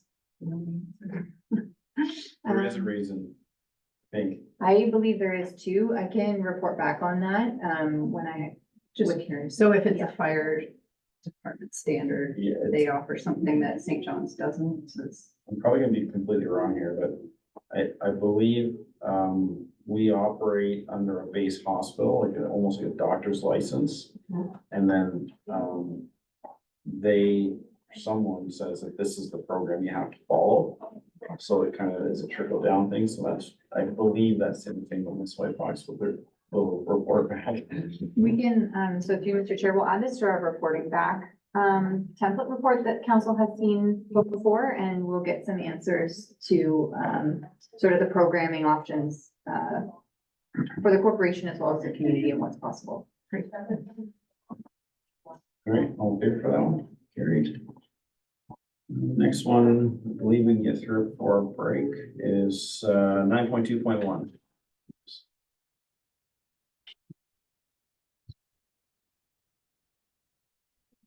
Here. All right, that's Ms. Hassan. Good morning, council. So this is an annual report that's required in accordance with the Municipal Act regarding lease financing agreements. There have been no significant changes in our agreements from the previous year. I'd be happy to answer any of council's questions. You have a resolution, Ms. Fox? That report FIN 2024-009 entitled 2023 Lease Financing Agreement. Summary report be received and that council accepts the treasurer's statement that all lease financing agreements are non-material and have been made in accordance with the township's lease financing agreement policy as outlined in Schedule B to the report. Can we move for that? Councilor Hurst, Councilor Bailey, questions or comments for Ms. Hassan? Okay, all in favor? It's carried. All right, 9.2.2, Ms. Hassan. So this is another annual report that's required in accordance with the Municipal Act regarding the township's investments. A very good story report in terms of the investment income that we've been able to achieve in 2023 when compared to previous years, just based on the increase in average rates of returns on our investments. I'd be happy to answer any of council's questions. Your resolutions, Ms. Fox? That report FIN 2024-010 entitled Treasurer's Investment Report for 2023 be received and that council accepts the treasurer's statement that based on the information supplied by Canaccord Genuity Wealth Management, the cash and temporary investments held by the township of Plessunch during the calendar year for 2023 were all prescribed in accordance with section 418 of the Municipal Act and were all eligible as outlined in Ontario Regulation 438-97, and that all related transactions in 2023 comply with the investment policies and goals adopted by the township on August 13th, 2014, and that no changes be made to the policy at this time. Can move for that, Councilor Spillis, second by Councilor Bailey. Questions or comments on that one for the director? Councilor Spillis? Yes, the extra funds that we've got 600 and some odd $1,000, so I think we only budgeted 97. And the answer is coming back saying that it's not incorporated in the surplus calculation, but in the restricted reserves. What does that mean specifically? In other words, when we have surplus dollars, we reallocate them in accordance with a prescribed percentage of different reserves. This one says it goes directly into the restricted reserves.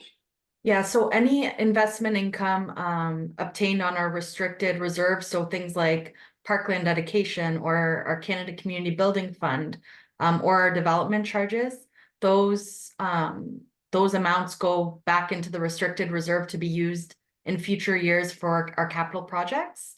But there was an amount budgeted in our operating budget, and that relates to the operating fund revenues, investment income that you'll see. The actuals were approximately 477,000.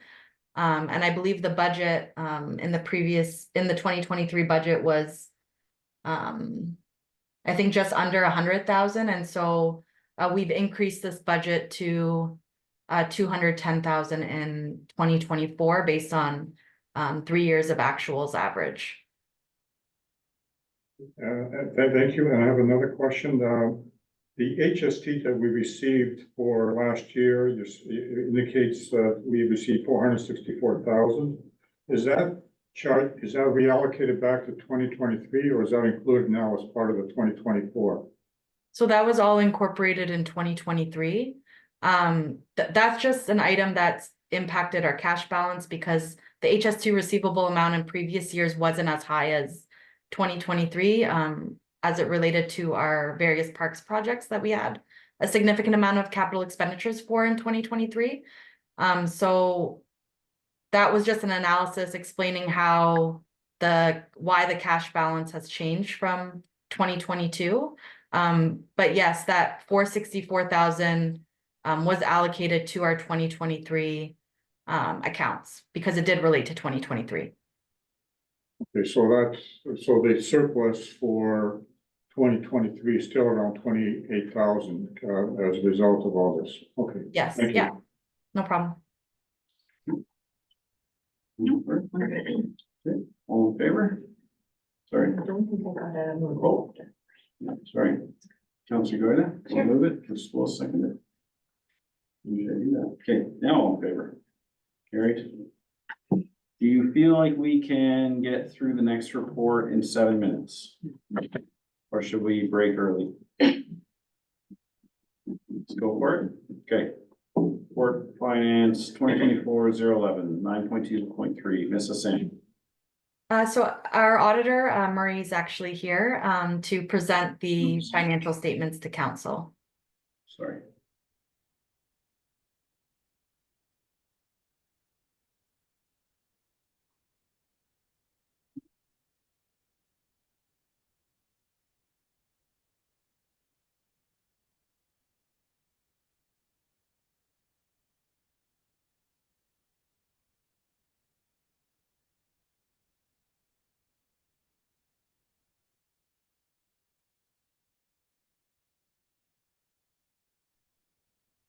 Hello, Welcome. thank you very much. All right, I understand I now have 6 minutes rather than 7. I'll try and keep this as quick as I can here. I do have a PowerPoint presentation, so this is to accompany the financial statements that are included in council's package, but the presentation does cover the main statements. So what I would propose to do with Mr. Mayor and the council's permission is just walk through the PowerPoint. Happy to answer any questions as we go. I'll try and keep it brief, but as I said, happy to answer questions as they may arise. So I will share my screen here. And so just to talk about the status of our audit, we have kind of completed our audit. We've been through the processes we've needed to do working with staff, and thank you to your treasurer and finance staff for getting us to this point. It is no small feat to get through an audit, so we thank them for their diligence and hard work over the course of the year, but also in assisting us with the audit process. We did communicate key elements of our audit planning to council in our pre-audit communication letter, which council would have received in the fall. No changes to our audit process or our expected plan as we progress through the audit. And no concerns in terms of the conduct of the audit, no significant internal control deficiencies, no known independence issues or challenges in dealing with management. In terms of the audit report itself, it is a clean audit opinion that is included on pages 3 and 4 of the audited financial statements. So we have conducted our audit in accordance with the applicable auditing standards and the financial statements. Our conclusion is that they are presented in accordance with Canadian public sector accounting standards and are materially correct. So that's the clean audit opinion that you're looking for from us. In terms of the statement of financial position, this is on page 5 of the financial statements. You can see the cash and portfolio investments, if we combine them, about 9.74 million up from about 9.33. So a bit of an increase there. In terms of some other financial assets, and we'll get to some graphs that highlight some of these. Taxes receivable, you can see, is up by about 22%, but that's very consistent with what we're seeing across all of our municipal clients.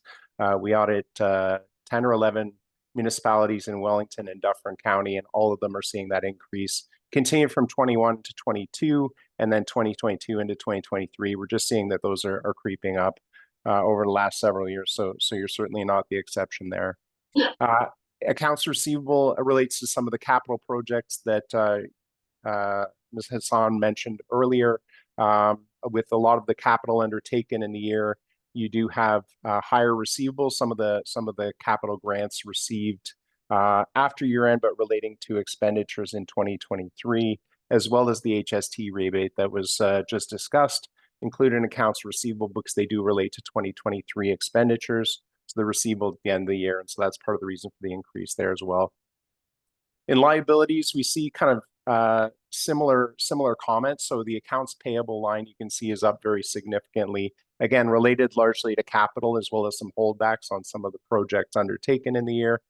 So that's the reason for the increase there. Deferred revenue is some of those development charges, parkland, gas tax reserve funds, and so that balance is up largely because your development charges reserve fund is up by about $1.25 million. Down in capital assets, in the non-financial assets section, you can see your tangible capital assets up by about 4 million. So significant expenditures in the year, about 5.8 on new capital assets. Again, leading to that increase in your accounts receivable as well as accounts payable at the end of the year. So significant expenditures, net of amortization, up by about $4 million year over year. This graph just shows your cash position relative to your annual cash outflows. You can see the cash position does dip relative to your cash outflows. When I was showing the statement of financial position itself, we did see the cash is actually up somewhat. The reason it's showing is down is because of those capital expenditures. In other words, you spent a whole lot more in cash in the year. So as a result, the cash balance you had at the end of the year was a smaller percentage of that total. But your actual cash position did increase overall. So it's not a concern from that standpoint. I'm just showing that your expenditures were such that the portion that of your cash and cash equivalents that relate to them is actually down somewhat. Taxes receivable, as I said, has climbed over the last couple of years. We're seeing that pretty consistently across all of our municipal governments.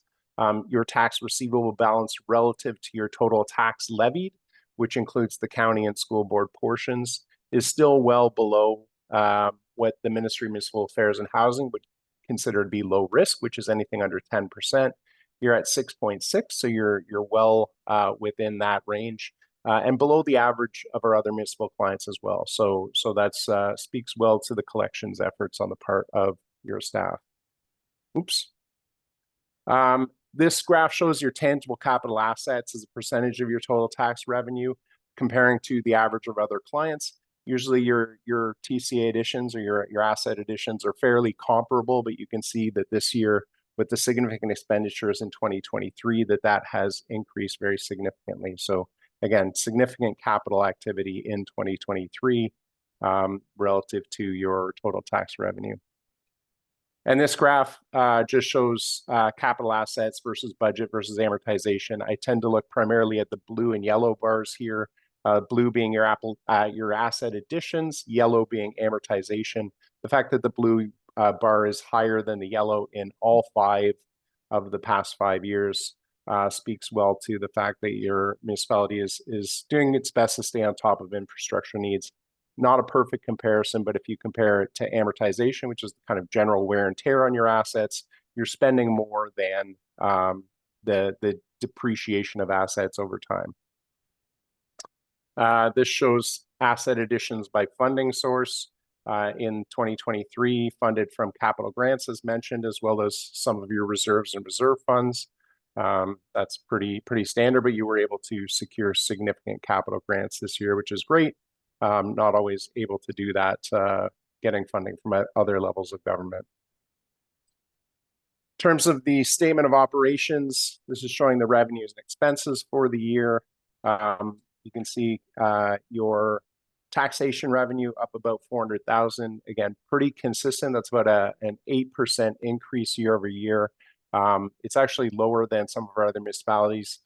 That's not just tax rates, obviously. It's an increase in assessment. It's also supplemental taxes and all those sorts of things.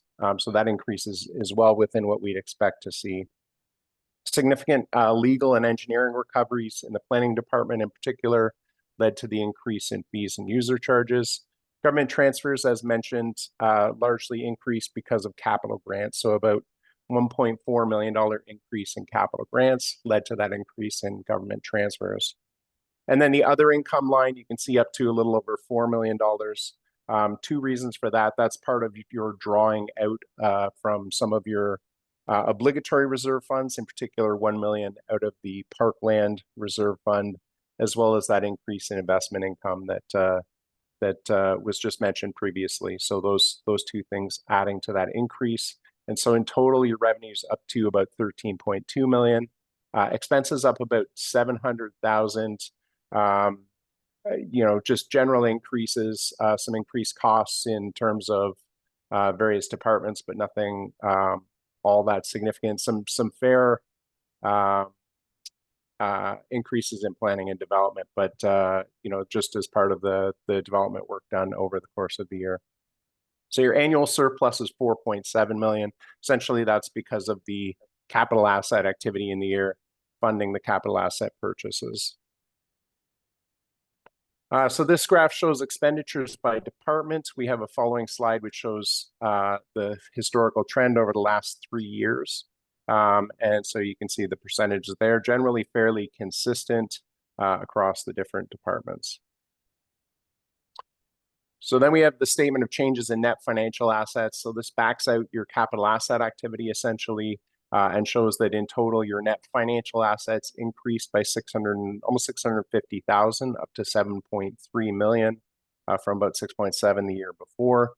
So an increase in the liquidity of the township, largely because of an increase in your reserves and reserve funds. So while you did spend fairly significantly on your capital asset additions, your reserves and reserve funds still increased on the year.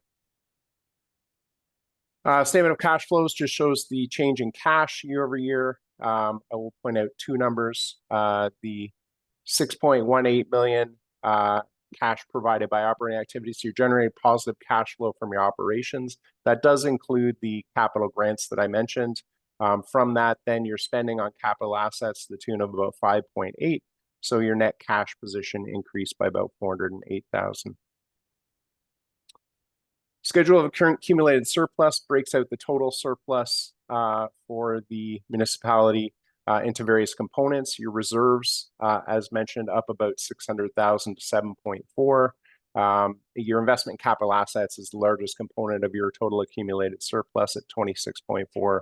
That up by 400,000 as a result of the significant expenditures in the year. So deferred revenue is components of obligatory reserve funds as well as prepayments on taxation and some other smaller amounts. As mentioned, your development charges up by about 1.25 million. So you received almost 1.6, only spent about 450,000 as a result. Then your DC reserve funds increased up to 2.77 million. You can see the recreational land, although you did spend over $1 million out of that reserve fund, you received 1.1. So it is up also somewhat. So overall deferred revenue being funds that you've received that you haven't yet spent, up to $4.6 million on the year. So this graph just shows your reserves and reserve funds relative to your total tax revenue and compares to our other municipal clients. You can see that the township's reserves and reserve funds generally follow pretty consistently with what we're seeing across other municipalities. Slightly higher this year, but generally kind of following the same trend. I do caution when I present this graph that, I'm an accountant. I look backwards at historical information. I don't look forward, so I can't tell you whether your reserves and reserve funds are sufficient to fund future expenditures. That's more in the realm of your various department heads as well as engineers, not accountants. So, but your reserve funds, from the standpoint of a percentage of your total tax revenue, appear to be well funded. So that is the presentation. Next steps, we do request council to approve the draft financial statements in order to finalize them. We will then request management to sign our representation letter, which is just kind of a wrap-up letter to complete our audit, at which point then the township will be in a position to submit the financial information return to the Ministry of Municipal Affairs and Housing, which is due at the end of May. So with that, I will stop sharing, but I am happy to answer any questions. I wasn't able to do it in 6 minutes. I apologize, but I tried to keep it as succinct as possible. Do you have a resolution, Ms. Whitebox? Yeah. That report FIN 2024-011 entitled Audited Financial Statements for the year ended December 31st, 2023 be received, and the council receives a presentation by Murray Short of RLB LLP regarding the 2023 Township of Placentia financial statements. And the council approves the following documents from RLB LLP. The audited report to the members of council dated May 1st, 2024, and the financial statements for the year ended December 31st, 2023. Mover for that, please. Councilor Hurst, Councilor Goyda. Sure. All right, questions or comments? Councilor Hurst. Couple just very, very brief ones. So thank you, Murray. That was really good. I appreciate you walking me through that. Kind of hit most of the questions I had. I guess a couple that came out were any concern at the staff level around tax receivables. That was one that, and I think Murray spoke to it to a degree, I guess, compared to our peer municipalities. I guess we're within an acceptable range, but maybe a question of staff. Is there a concern, or are there any different provisions put in place moving forward around, non-payment of tax or non-collection of taxes at all? So staff do have processes in place, and we have had processes in place for several years now. In terms of helping us with our collections, including some of the provisions in the Municipal Act. We do work with Real Tax to commence collection action for our tax arrears. We continue to do that and stay on top of that on an annual basis and work with residents to get them on pre-authorized tax payment plans and other types of plans, so that we don't have to commence action with Real Tax. That is our last resort. But yeah, we do work we do follow our regular processes in accordance with the Municipal Act. So just as a follow-up to that, with the provisions for, I'll say, unrecoverable taxes haven't changed on a year-to-year basis. Is that a fair statement? Since I've been here, I don't believe we've not been able to recover tax arrears because the provisions in the Municipal Act are so, they're very helpful for municipalities to ensure that we don't lose those taxes. But That's Murray, if helpful. you want to just add to that, if I missed anything. Sure. No, it just, we're not, taxes receivable balances kind of will fluctuate from year to year. We don't see it as a concern for the primary reason that Ms. Hassan just mentioned, which is the Municipal Act allows municipality to kind of place liens on property. You can force a tax sale on any property that is over 3 years in arrears. So there's really very little risk that you won't ultimately collect it. It's just a question of timing. And while those balances are outstanding, you are collecting interest. So ultimately, obviously, you'd prefer to have the cash in hand, but the risk of non-collection is pretty negligible. Thanks. That's helpful clarity. Just one last follow-up on that one. What percentage of tax-paying residents would be enrolled in the automated tax payment process, just roughly speaking? And has that changed significantly in the past couple of years? Sarah, I believe, is in the meeting. I'm not sure if you would know a rough percentage, but I do believe it has changed a lot over the years, especially like after COVID. But Sarah might be able to speak better to that. And if you can, I would just, it's more just curious into the future how that's trending.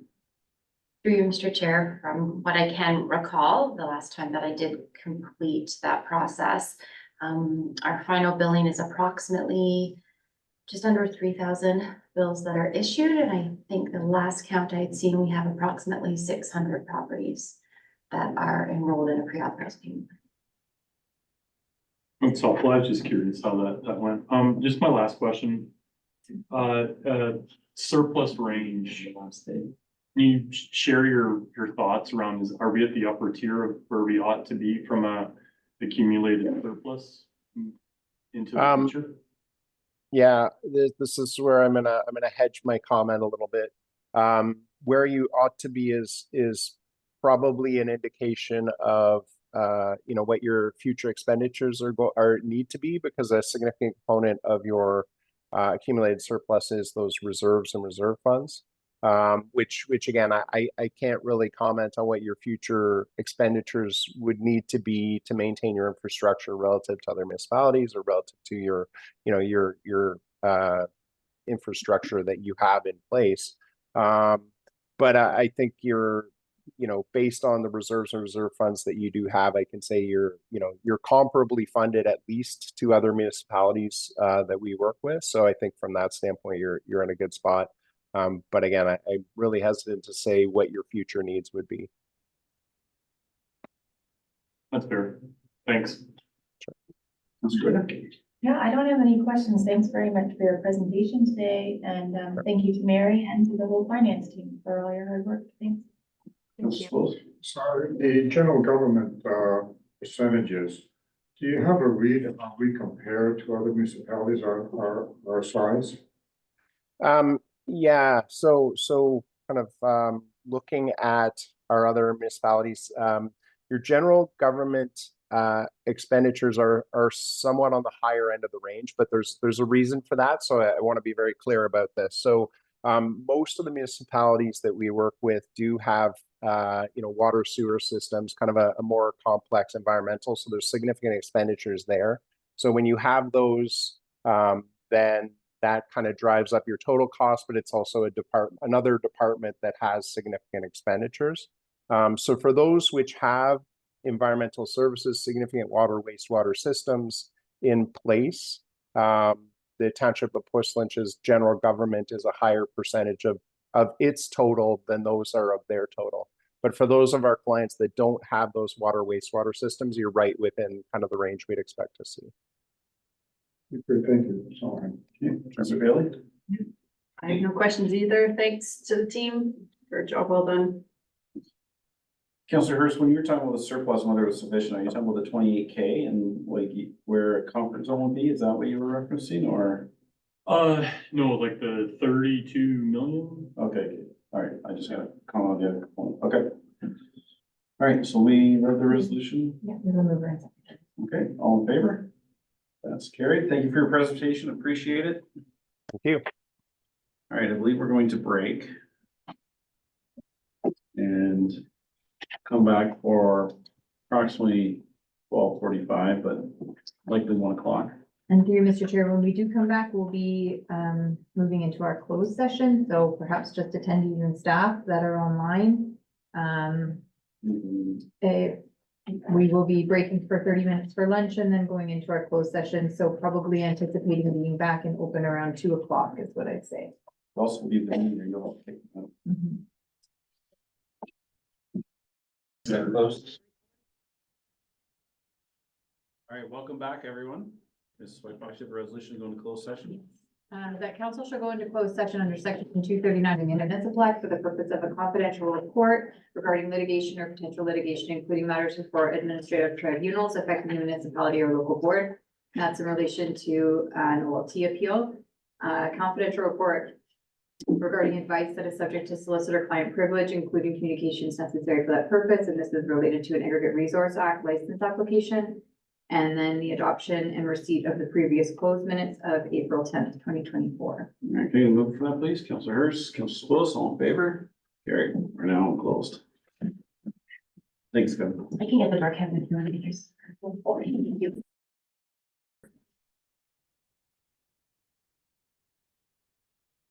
Ready, Ms. Whitefox, you have some resolutions for us coming out of closed?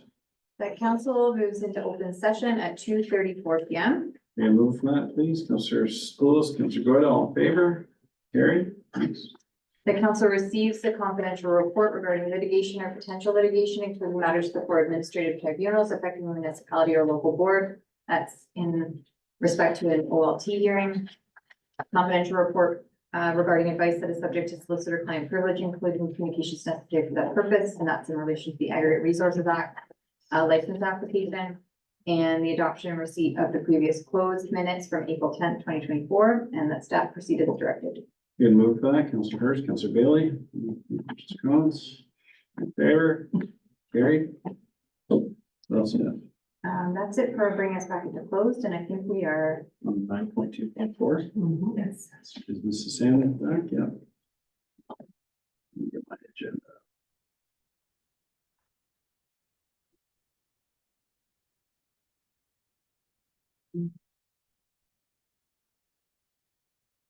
All right, Mrs. Oh, no, it's Lynn's. No, sorry, I got 9.42. Dyslexic MI. Sorry, go ahead, Mrs. Sand. So this is our fourth quarter financial report for 2023.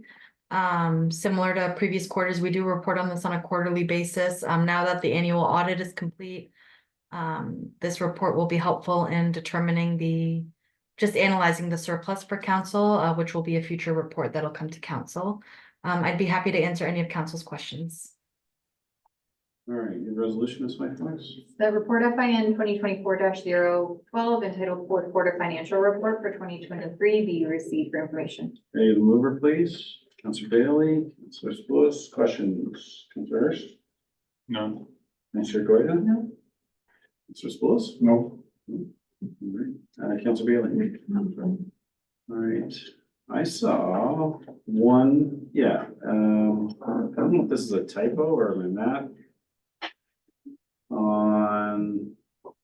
It's under institutional, commercial, industrial building permits, it's minus 2,181, is that the right math, or is that a typo? So all the Yeah.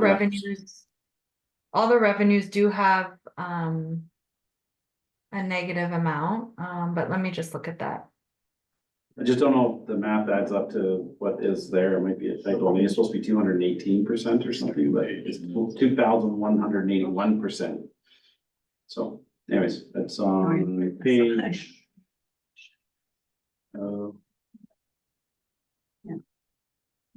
I think it's correct, given that our year-to-date actuals were 709,000 versus a budget of 31,000.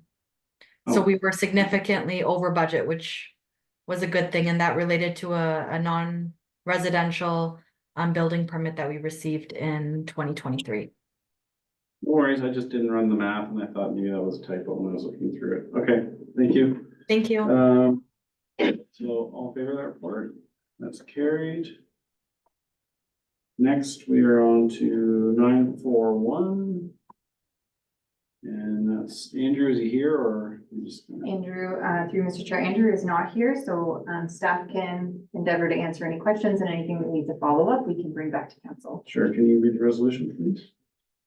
That report BLD 2024-002 entitled Building Department First Quarter Update, January to March 2024, be received for information. You have a mover, please, Councillor Hurst, seconded by Councillor Spillis. Questions or comments for the CAO? No, all in favor? That's carried. Pretty consistent.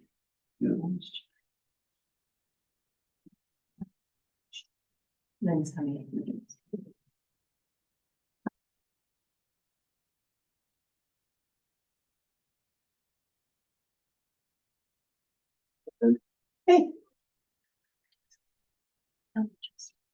Oh, sorry, I'm up. Yes. You're on.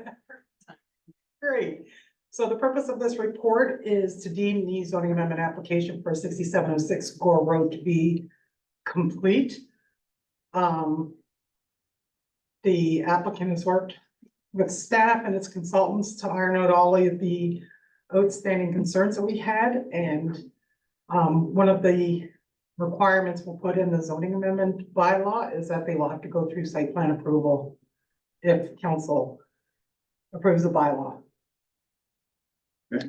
Any questions? Your resolution. And through Mr. Chair, in addition, what Lynn and staff worked on was to make sure that this application was also compliant with our kennel licensing provisions as well, just so that we didn't sort of encounter any conflict between the two documents. So that took some significant time from staff and the applicant as well. Yes, So you say that they're gonna need to go through site plan approval now? yes. And do you foresee challenges? I know this has been a very long, difficult while for both sides. Part of the problem, the reason it took so long was because their initial planner was super busy and didn't have a lot of time to work with them, so they hired a new planner after reaching out to their original planner several times. Hired a new planner, and he's been great. Like, he's been the one that has gotten us through in the last probably 6 months or so.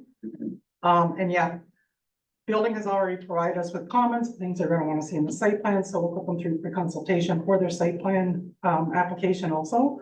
So that when the time comes, we can work with them, get it through, address any further concerns, and they should be good to go.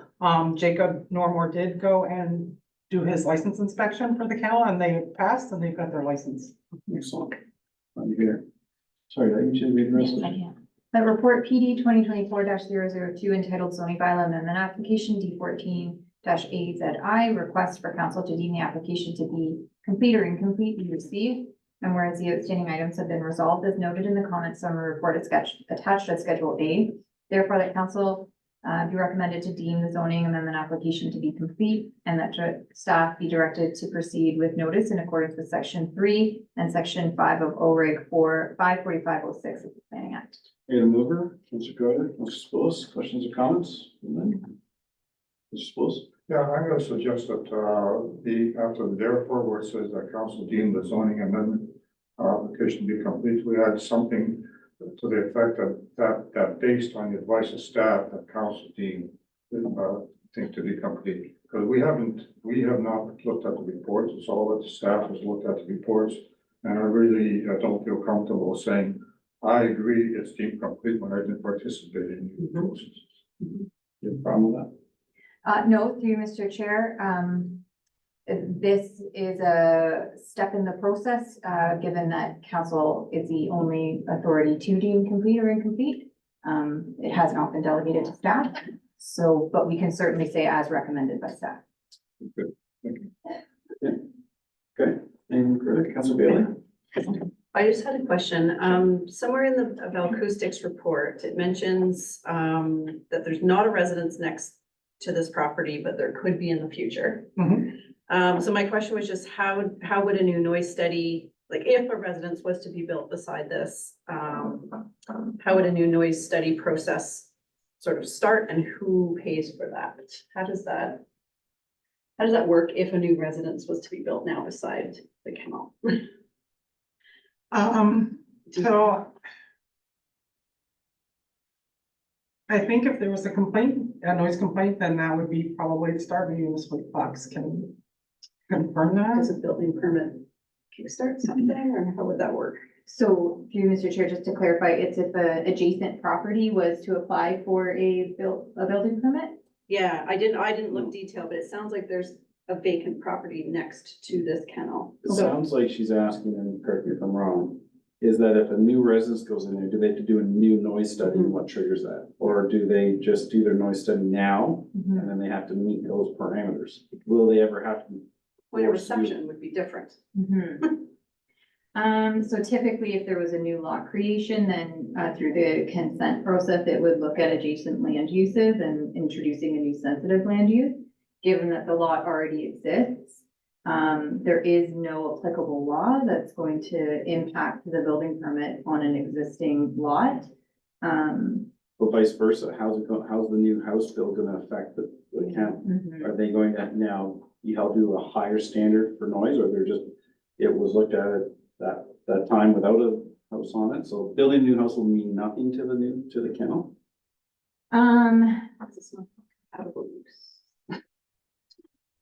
So I think we might want to go back and look at what the noise consultants considered when they did their noise peer review on the adjacent land uses to see if they considered a dwelling being built on that vacant land or not. I don't know the answer to that offhand, Lynn, but. Yeah.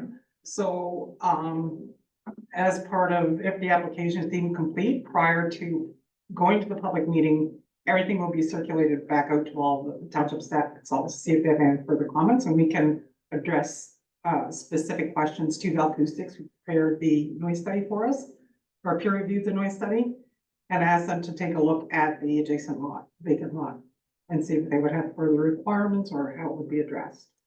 Yeah, it does say, should a residential dwelling be constructed, the noise study must be reviewed and revised to ensure appropriate mitigation measures. I wasn't clear on what that meant and who pays for that and how that gets triggered and all that, but. Through you, Mr. Chair, it's a tough question because the mechanisms to require a business to do that are likely not there. Based on a complaint. But is it not a bit of a capture for if while going through this process, a house was built?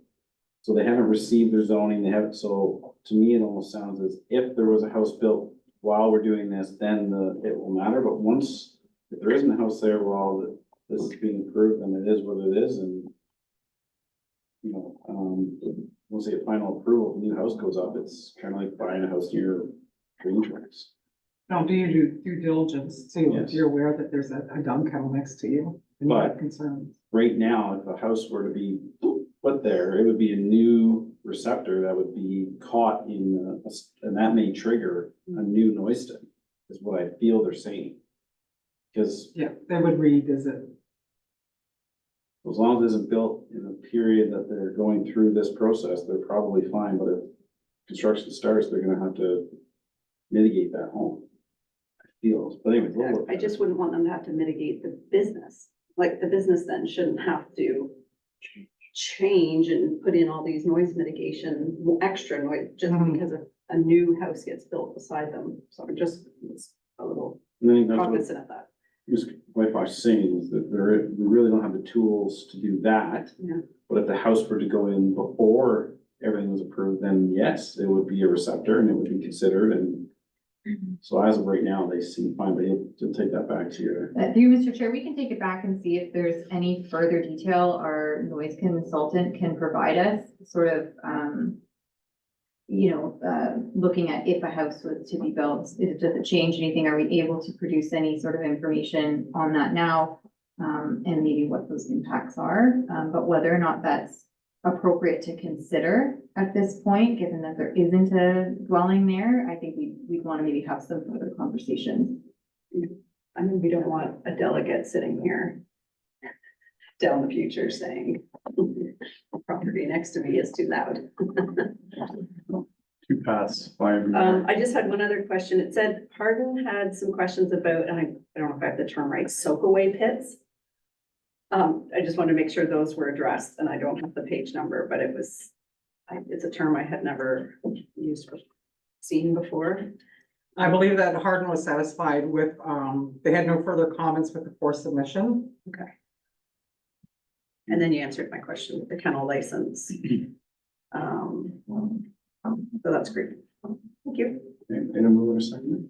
We do have Councillor Goyda and Councillor. All right, all in favor? Okay, thanks, Lynn. Thank you.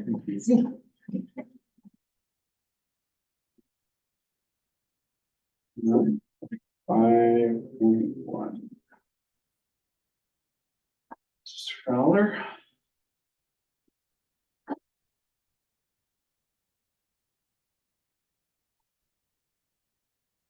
You, Mr. Chair, this report is for the annual asphalt tender results program. We had a very active turnout this year. And with the number of potential candidates, we ended up with very favorable pricing for the 2024 season. I'm happy to answer any questions council may have. Thanks, Mike. Resolution, please. That report PW 2024-003 entitled Tender Results for the 2024 Asphalt Program be received, and that the tender for the 2024 asphalt program be awarded to Cox Construction Limited at their tendered amount of $1,409,353 inclusive of the non-refundable portion of HST, and that council authorize the mayor and clerk to sign the required contract documents. Move over, please. Councillor Hurst, Councillor Bailey, questions or comments? Good news. Yeah, I agree, it's good news. Both Councilor Gordon asked the same question, how does it affect our asset management plan? Well, it looks pretty good. We're not into a deficit until 2030. It's good news, yeah. Councillor Bailey? Of course, I have a question. Thank you, Mr. Fowler. I have a couple of questions about, now that the pavement is going to be redone, would this be sort of the opportunity to be adding some pavement markings? Should they be warranted? We've seen in the police report in our correspondence that there were some black hat studies down on Gore Road, showed a need for speed enhanced enforcement. So I was wondering about the opportunity for some traffic calming pavement markings along that stretch of road. And then again on the Corwin Hill, we know there's often a lot of feedback, complaints, whatever you want to call it, on cars staying in their lanes and flying down that hill coming south. Wondered about any pavement markings or something we could be adding while it's getting paved. Through you, Mr. Chair, that is a possibility after the project is done. Right now, there are no intentions for added pavement markings. The township is going to be conducting their speed study soon. Once these speed studies are done, recommendations will be brought forward.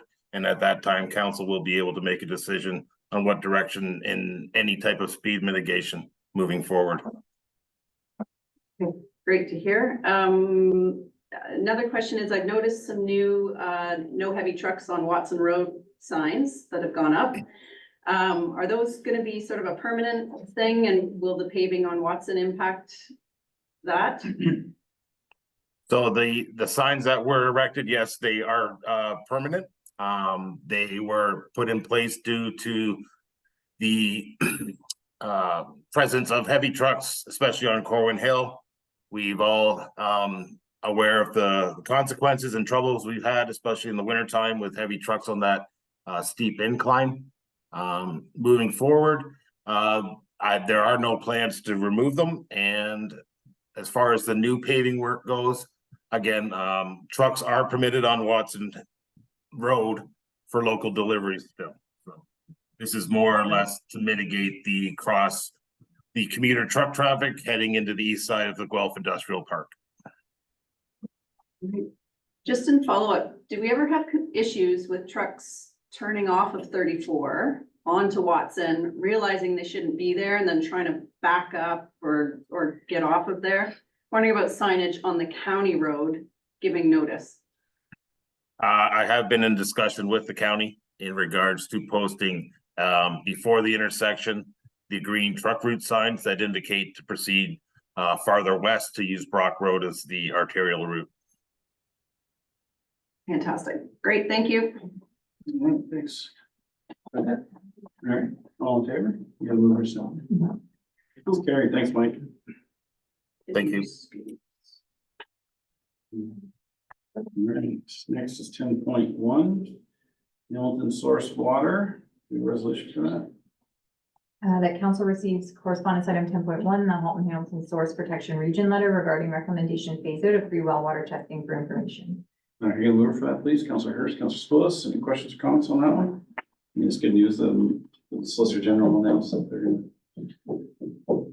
move away from their position of closing labs. Just maybe one, just given the water testing being a hot topic locally, is this something that the township can push out through its social media just to say, hey, residents, if you want to test your water, here's an avenue to do it? I'm not. So through Mr. Chair, I think it is some of our regular social engagement that we do on our website, but we can certainly maybe look at advancing those posts given the timing of this announcement. Yeah. Thanks. Anybody else? Mr. Mayor, you mentioned our closing down of labs. All I know is that the testing kind of continue. I don't know, they're gonna close down Right, labs or not. right. Okay, Gotcha. They may still close the lab and use somebody else. exactly. Right. Anyways, the testing will continue. That's a good thing. Okay, all in favor of receiving that one for information? Okay, next one, this one, I would just suggest receiving for information. I believe council's aware, there's a group out there. They're looking for a home for a science center, and we're hoping that the U of G will partner, give that group some opportunities. I think it's Royal City Science. And Royal City Science is coming May 22nd to delegate. And currently, the University of Guelph has been unwilling to partner with Royal City Science on this project. So part of it is their interest in aquafarming on the property and trying to replace the revenue they generate from the royalties of the aggregate. So I was attempting to discover the revenue they would be generating from the aquafarming. So then Royal City Science would have an idea of what kind of commitment they may need to make their pitch palatable to the U of G. So fortunately, they opted to not provide that information. But anyways, I think most of our comments can be held to when Royal City Science comes on the 22nd. Pretty excited about the pitch, and it's just a good initiative for township. So can I get a mover to receive that as information? Councilor Hurst, Councilor Spillis, all in favor? Carried. All right, we'll just have you read the resolution for this one too, Ms. White Fox. Certainly, and through Mr. Chair, in this next correspondence, I believe the county, it's this one or the next one, I think they are looking for feedback from council. in the township. And so staff wanted to let council know that we have retained our planning consultant. And we're sort of, bringing them on board with some of our files, and we were thinking this may be, great for them to help us provide meaningful comments to the county.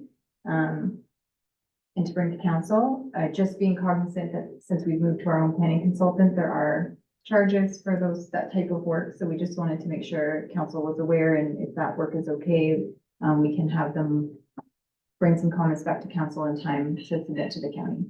It would be the May 22nd meeting, I think, is still the timeline.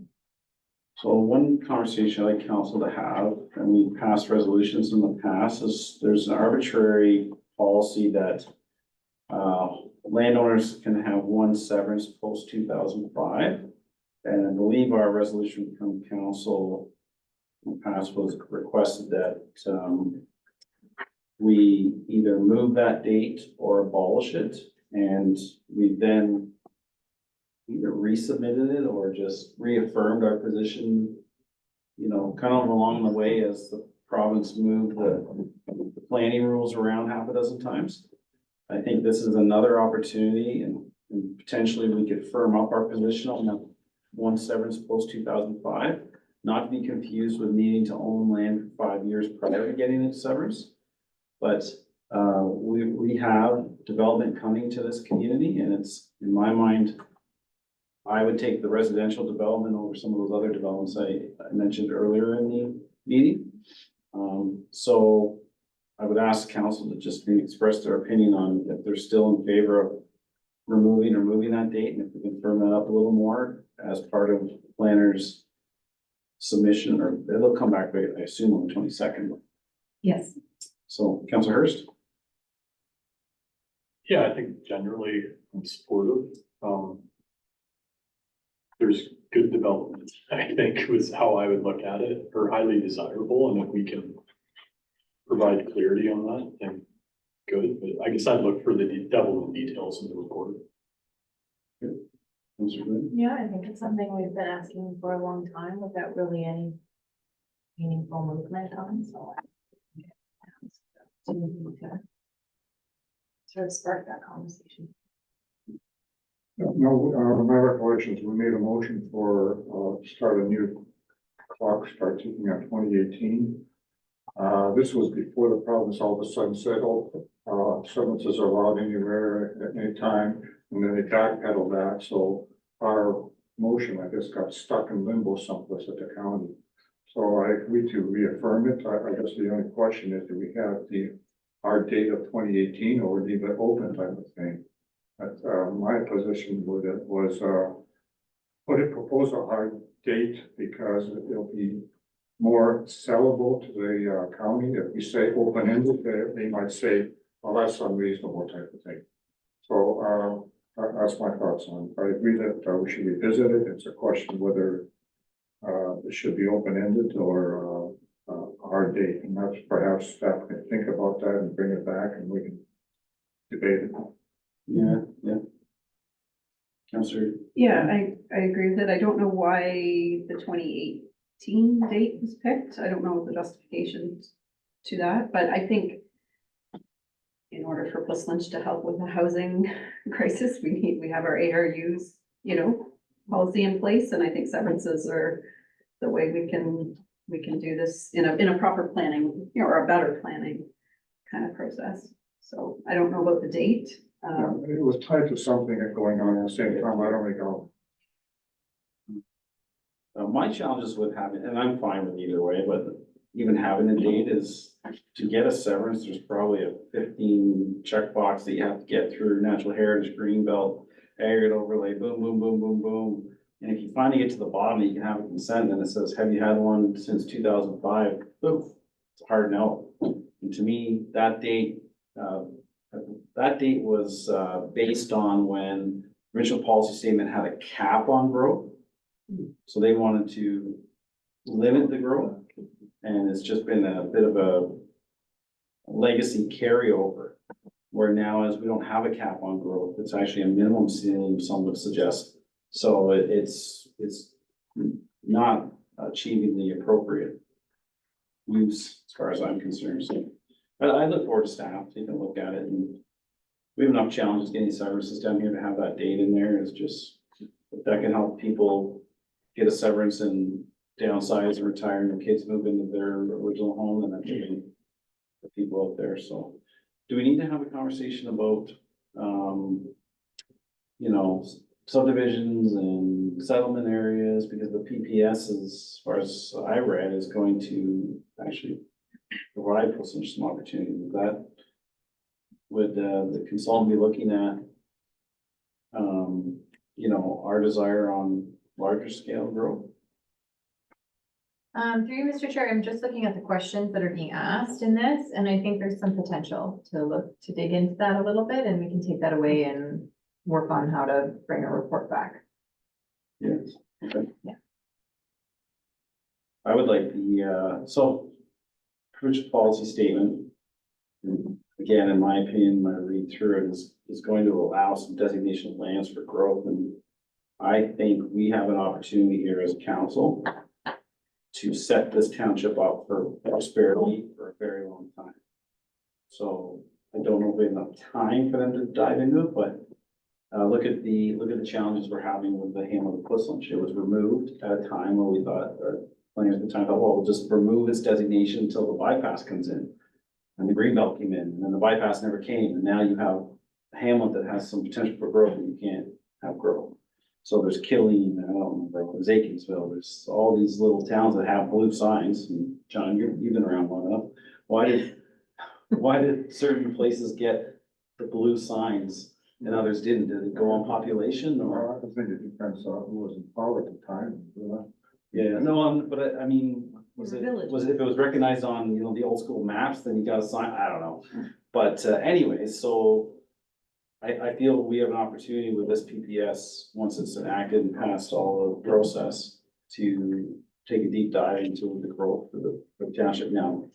Courtney, I don't know, if this is the appropriate time, or just, I think, through you, Mr. Chair, I think this will be a great start to sort of highlight what our new planning consultants are looking at, and maybe are there limitations that maybe we're not aware of that could help support residential growth in the township. So I think it's a really great start to just have them look at this and let's submit some comments to the county where we feel there's some challenges.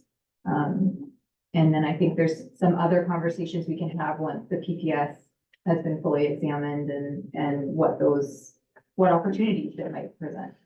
we'll leave it in capable hands, but anyways, all good. Any further? Get it over a second? Not yet. No, make it over. Councillor Hirsch, Councillor Goya. Sure. Awesome. Okay, all in favor? That's carried. 10.4, you have a resolution for that? We'll move into passport. Nope. So this item is that council received correspondence item 10.4 and consent items 6.6 and 6.21 regarding the ERO posting 019-832 regarding the minister's permit and review powers under the Conservation Authorities Act. Can I get a mover for that, please? Councillor Bailey, Councillor Spools, questions or comments? Yeah. Mr. Spools? It's ERO 8320, not. And I sort of, I was in limbo whether or not to recommend supporting the comments prepared by the Conservation Authority. Because we have some instances in our township, such as homes in Agricola that are in a floodplain. And once, if somebody demolishes them, you can't rebuild. So this, by having this minister intercede sort of makes sense for perspective, for issues such as that. Other issues, perhaps not. So I'm sort of in limbo whether or not to support this or not. This thing closes on the 6th, so we gotta decide today if we're gonna put something in. Mr. Bailey? That's a good point. I hadn't thought of. Yeah. I was prepared to forward, I'd asked staff to include the Conservation Halton comments. That was on our April 18th agenda there. And I just highlighted a few things that I thought did pertain to us. It's the Conservation Authority does a lot of stuff on our behalf, so if they're having some comments and concerns about it, then I felt like it was relevant to us. So a couple of the points I pulled out of the report, and again, I don't know if the whole report needs to be, you know, kind of supported, but a lot of the wording in there was really good. If the minister issues an order to take over and decide on a permit application, it's unclear how the application would be evaluated. Conservation authorities undertake nonpartisan, transparent, and technically sound decision-making based on best available information and local knowledge. The proposal would allow proponents to bypass the technical CA, so conservation permitting process. So that's not great. The minister and the Ministry of Natural Resources and Forestry may not have the capacity or the expertise, which is probably the case. If the minister takes over decision-making on certain permitting matters, decisions could be made without regard for local considerations, watershed context, or conservation board-approved authority policies, without the technical expertise and local knowledge of conservation authorities, or in the absence of a complete technically sound permit submission. For a development proposal, decisions may lack consistency with approved policies and may result in precedent-setting decisions, cumulative impacts, risks to public safety and property damage, and lead to future management challenges. And the last one was, if the minister makes a decision on a permit application before municipal planning approvals are granted, a municipality could be put in a difficult position if they do not support the works as approved by the minister. So that one kind of hit a little closer to home. So some of the suggestions in the report was pausing, advancing the regulation and engage with conservation authorities to identify modifications that could be made and to ensure a streamlined, effective, and transparent decision-making process, and consider other solutions that would support provincial goals and solve the challenges that conservation authorities and municipalities face that can lead to delays in the development approval process. So I thought that was all, those were sort of highlights relevant to us that was in this report. So based on that, you know, angle and that kind of general messaging, I was going to suggest that we formally support this report. I hear you. Oh, sorry. I hear you. And I also read it as almost strongly your powers, and then, you know, the idea that the minister would know better for a community than the conservation authority. Yeah, part that worried me That too. worried me, and so it just didn't sit well with me, but I feel I could support the conservation authority on, just on that basis, that just because they're the minister doesn't mean that they're, you know, it's like being a mayor. I don't know anything. You gotta listen to everybody else, right? So I just don't think it's fair to have the minister make those decisions for the community. So, sorry, minister. So that's kind of where I'm at. Do you have a proposal? Do you have a resolution you want to move? Yeah, I mean, I was struggling with the fact whether we need to support the whole report. But I haven't prepared anything to, you know, just make it specific to Cliff Lynch. So I think my motion is just to support the Conservation Halton report from April 18th. That keeps it simple. Yeah. Or endorse it, support it. Support it. Maybe list the ERO posting. Then they can go read it and see what our support means.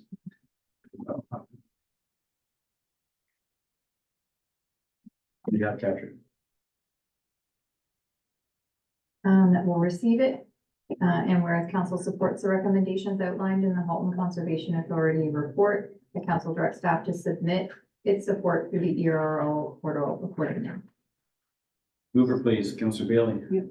Councillor Hurst, comments? All good, all in favor? It's carried. Who's talking about that? You guys ready? There you go. Mr. Mayor, let's start going back to the previous item. I think it was part of the correspondence. I think you may want to receive the correspondence. Oh, right, the 6. So I do have that. So I have that council received correspondence item 10.4 and consent items 6.6 and 6.21. Yes, sorry, I shouldn't have, jumped over that, but to receive it for information and. Everybody's yeah. okay with that? Around the same, okay.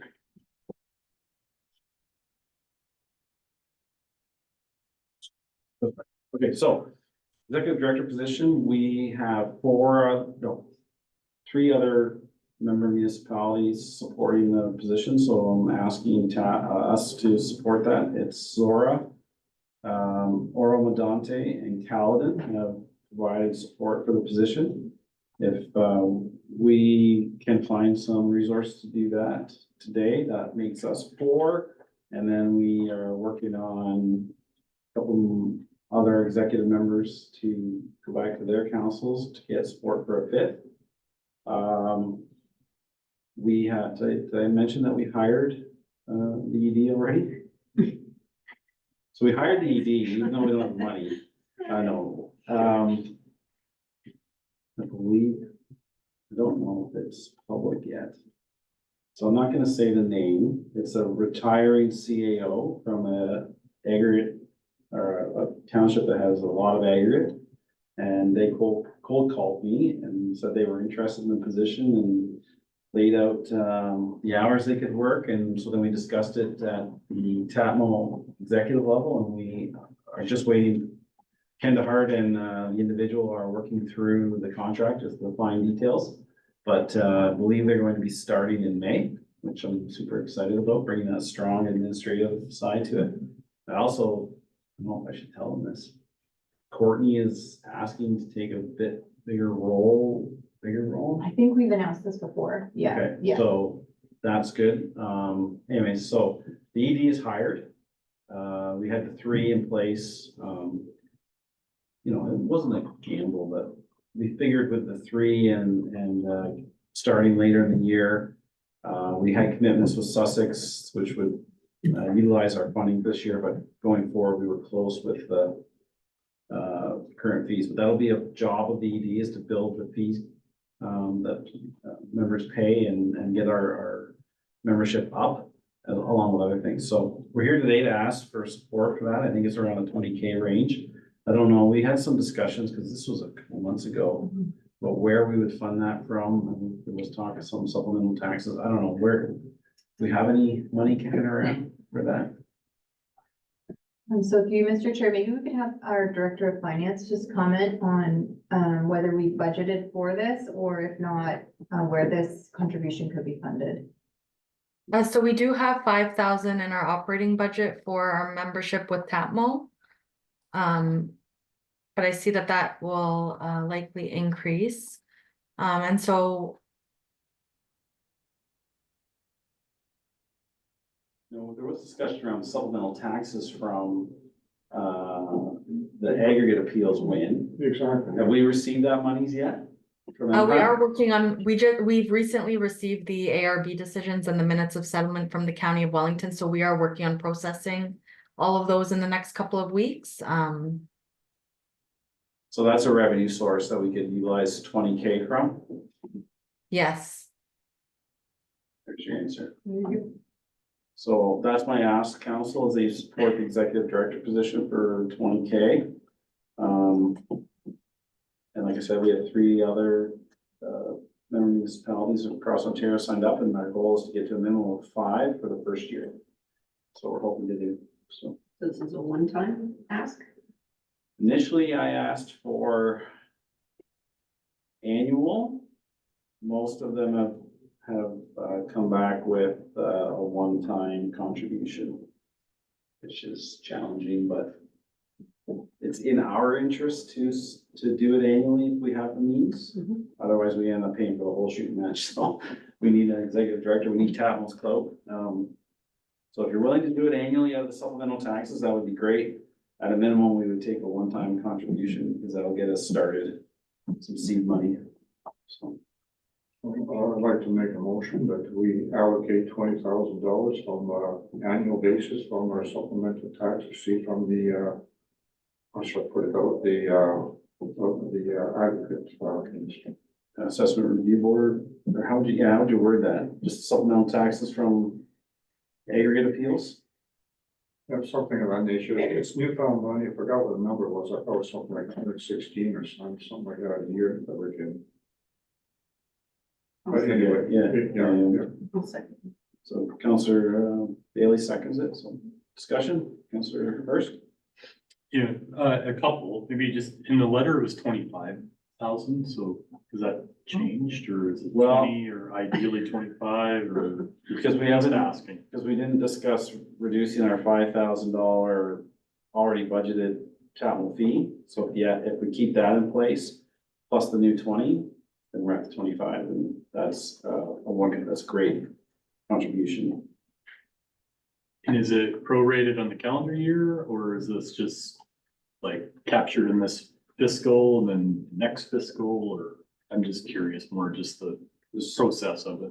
Fiscal, I think, what do you mean by prorated by the calendar year? So we only pay, because we're 3/4, because we're, Yeah, no, the whole shooter match. okay, I'm just, Yeah. these are the Yep. questions I get of how's this all kind of sync? Because, and I'll tell you why, because as I stated, we hired, the executive director and we had obligations through Sussex. So the finances are slightly tight. Right, So if we get the full contribution, that'll help bridge that gap into 20, what are we, a year, into 25, and the new fees come in. Gives us a little bit of a cushion, so. Okay. That'd be the ask. I think I'm supportive. I think there's good stuff here. Maybe my request would be is whenever, the new person gets in place, you know, after they've had time to settle in, to have a delegation and to have them kind of express their Even the work plan. strategic work plan, Yeah. whatever it looks like, I think would be a value. I'm supportive. If I forget, please remind me, because got a lot going on. That's great. Yeah, that's a really good idea to have them come. I saw we already had that discussion at budget time. I don't know if we formally passed it. Didn't guess formally I- pass it, so that's why it's back. In my mind, we already had. Yeah, and because I didn't know the uptake from the other members, and so I just went and did that homework and. So now that I have three, I need formal. Well, okay, I know, I'm fully supportive. It's something that we need to have a unified approach, and I looked at the job description. There's a lot of lobbying in there, which is important to have our story told at the province. So it's very important that we, all of our neighboring municipalities that have gravel pits, we speak with the same voice. No, I think us committing to it just helps show support to what's being done. I know the executive directors will be hired by TAPMO, who's part of municipalities that are all part of TAPMO, but would there be benefit to him, this person, going and delegating to different municipalities about what's, what he's gonna be doing and Yeah, I think, I don't know how much Preaching of to a the road choir. trip, how much, no. You're hitting the nail on the head, because most municipalities do not have the understanding, the impacts of aggregate, and they get one or two operations, and so that would very much be part of, this individual's job, is to an education component, and those relationships of CAO to CAO, I'm hoping that they'll, not buy in, but it just means more when you come from that background. So yes, but along with that also trying to build the membership, right? So the first year will be, likely dealing with the Auditor General's report, reporting to the sponsored corporations, like us, the five, and that, that work down at Queen's Park. But yes, going to conferences and building the membership and education is a big component of it, so. So I'd like to have a slight amendment to the motion, just piggybacking what Councillor Versa said, is that the town will be requested to have the executive director hired, when hired, to come and give a presentation of his strategic work plan.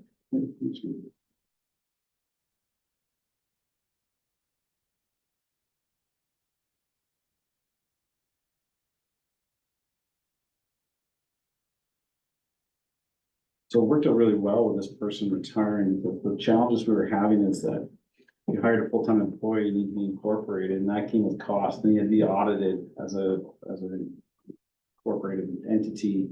And then you have salary costs, the benefits, the boom, boom, boom, boom. Well, this individual, because they're retiring, they just want to essentially work as a consultant, but just for Tatmo.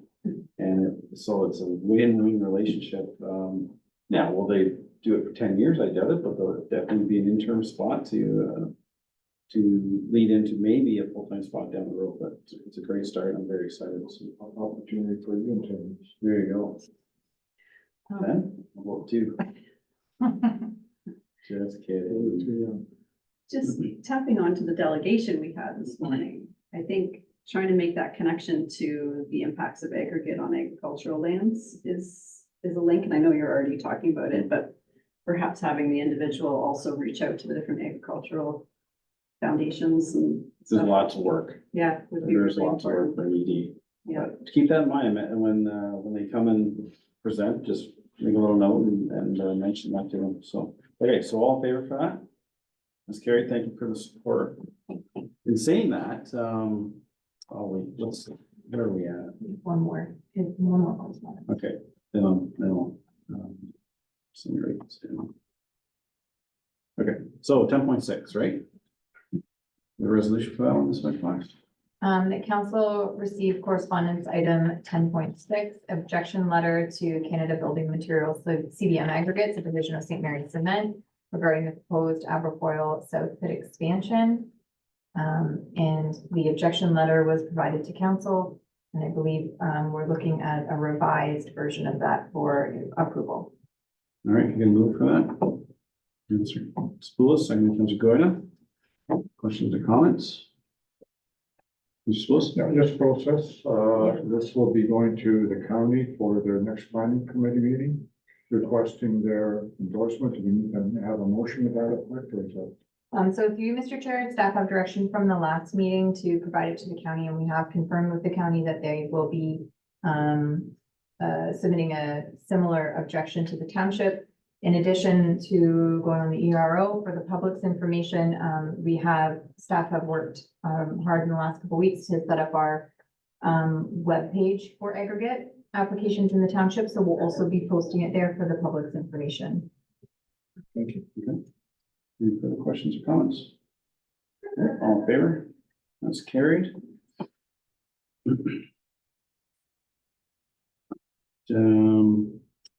Mayor's updates.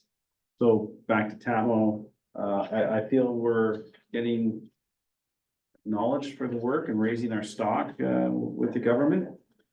We, as I mentioned in the past, we put on task force, but Mark Courtney and I have been participating in these MOF meetings around aggregate taxation. So ministry is looking to change, I believe I mentioned, try to stop this pendulum swing of the taxation. So we met yesterday, right? Yesterday they showed us their proposals that we're going to meet with OSSGA, TATMO, AMO, MOF, that's next week. And yeah, we're very excited to be at the table. They seem to be listening. And do we have some concerns with some of the proposals? For sure, but it's still early in the process. So it's just good that Tatmo's stock, for lack of a better term, we're being recognized more, and that's why we're being called to these meetings, put on these task force and different things. So pretty excited. There's something exciting.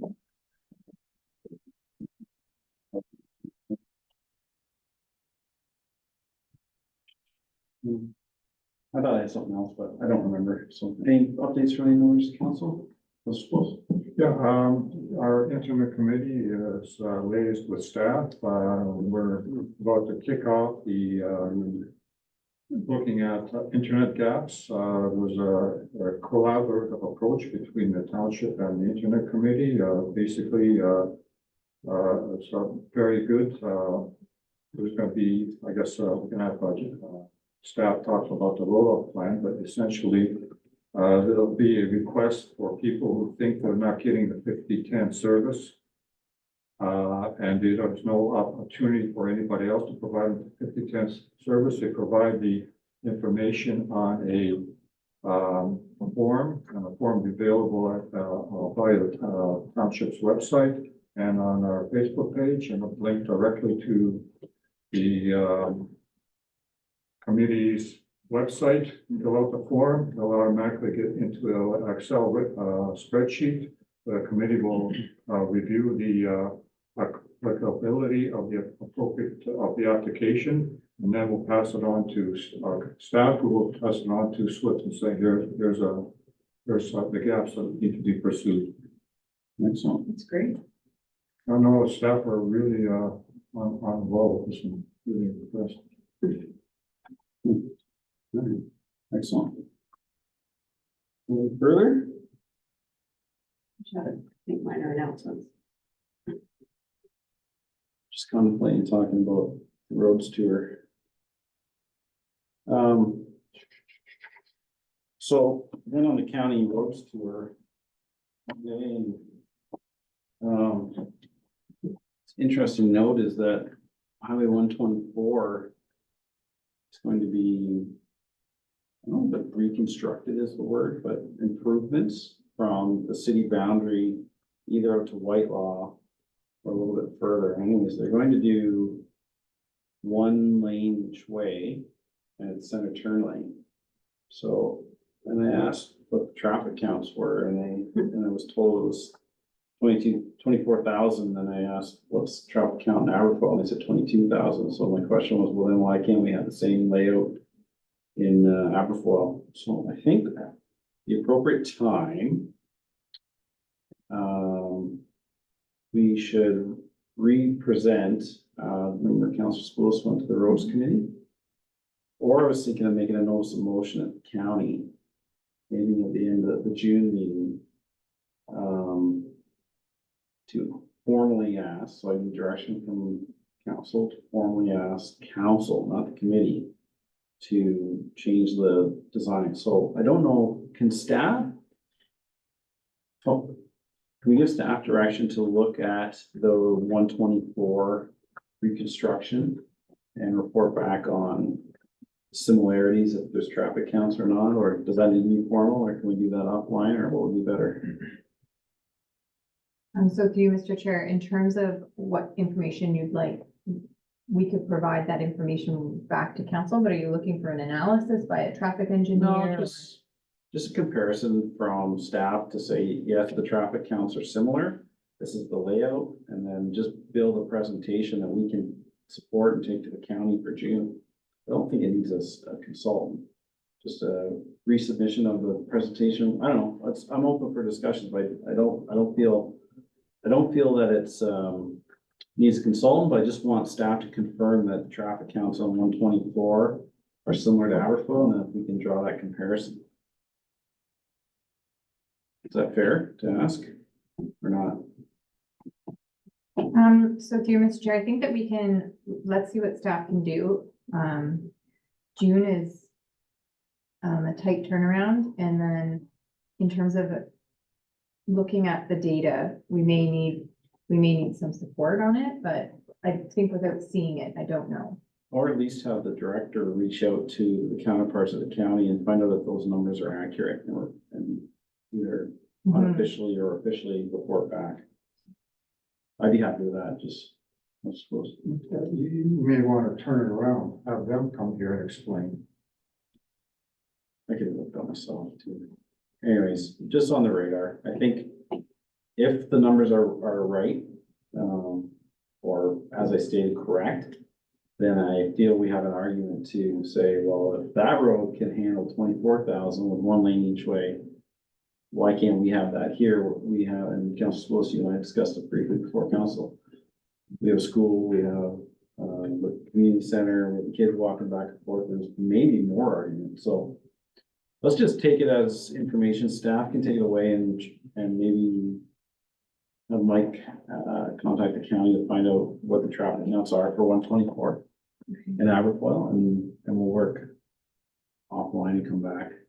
Maybe June's too soon. Might be interesting to, or it might be good to know when they're planning on redoing that stretch of road, like when it's due for its. This year? It is? 20, like 1.4? No, no, no, no. Oh, 3 hours left. oh, they just reconstructed it, so it'll be 15 years or 10 years or. We asked staff to look at, talk to Connie about the road diet when they are planning to do it. I don't know if we got an answer back from. Mhm. You did, or you? No, no, so I think those two things do go nicely together, yes. So I think we can just receive information, but if Mike could follow up with you, Yeah, we'll keep that in mind. We'll, something I think we should take some initiative behind in your future. Maybe once that 124 is complete, then we can really point to it. We get. I think that's it. Do you have a resolution? it's to receive for information. Okay, mover please, Councillor Bailey, Councillor Hurst, all in favor? It's carried. Just a question, Mr. Mayor, are they putting roundabouts where the signal lights are? Yes, it's all, not a dog bone, but 2 roundabouts with a center median. So Okay, there's not gonna be a similar to cross, what we have. right? So you'll have to, if you wanna head east and you're in the middle of the roundabout, you're gonna have to go west, go around the roundabout to head east. You're not gonna be able to cross the road between those 2 sections. And then I believe, like, they're reconstructing essentially from Waterloo's boundary to Guelph's boundary in different phases, but my understanding is the only section that's 4 lanes is between the roundabouts. Now, they're expropriating land for future expansion 20, 30, 10 years from now, but to my understanding, they are not building or lining any of it to 4 lanes other than in between the roundabouts. Oh, I see. It's my understanding, so that's something we can confirm too. What are we on to now? Council member reports? Yep, We that's do always, that? if you wanna, I don't know if you voted on. You can vote again. Anything from council members? No. So say mover and seconder if there was one Yeah. received them. We're okay. Good, okay. Great bylaws. The following bylaws be taken as read 3 times and finally passed in open council. Bylaw 2024-033, authorize entering into a training partnership agreement with the Canadian Red Cross. And bylaw 2024-035, being a bylaw to appoint a building official, Olive Zhang. All right, can we move please? Councillor Hurst, Councillor Zoida. All in favor? That's carried. All right. Business arising from the closed session. No? 2 little announcements. Oh, I skipped it, sorry. Announcements. You want? Yeah, but you go first. I was just gonna announce, and I think I said it in our last meeting, but this May 11th coming up is the bike rodeo, which is gonna be held here. We're encouraging everyone to register ahead of time. And it's through Ken Williams at the Optimus website. So it'd be good just to know numbers ahead of time. And then I just received an email from the Baha'i community of Quistlanch. They've been hosting some of Sarah Bowers Peters Crime Stoppers sessions. And they're gonna do one coming up on May 30th at the Quistlanch Community Center, 7:00 PM. And it's the cyber safety and human trafficking presentation. Which I'm not mistaken, they might have already hosted twice. So I think the interest is really there and people are saying, why, are we not doing more of these presentations? So it's great that a local community group is sort of taking that on and hosting Crime Stoppers. So that's May 30th, 7 PM. That's good. I just wanted to, for those who don't know, the roadside cleanup is this Saturday. With the kids putting stuff in garbage bags and mailboxes, so. Yeah, it's tough to do some of that. And then also the Optimus Fish Fry is on Thursday next week. That's also the day that the youth committee and the rec committee are going to be, trying to collect some data through those surveys, so. See everyone there. That's the 9th. Or the 8th, It's the no, the Thursday. Thursday, the 9th. Awesome. All right, anything further? Business arising from the close, nothing, they notice a motion. New business? Terminatory bylaw. That the following bylaw be taken as read 3 times and finally passed in open council. Bylaw 2024-036, being a bylaw to confirm the proceedings of council for the corporation of the township of Plymouth at its meeting held on the first day of May 2024. Megan Murphy, Councillor Hirsch, Councillor Bailey, all in favor? Carried and adjourned. Council hereby adjourns at 3:36 PM. Megan Murphy, please, Councillor Spoulos, Councillor Goida, all in favor? Carried. That's it.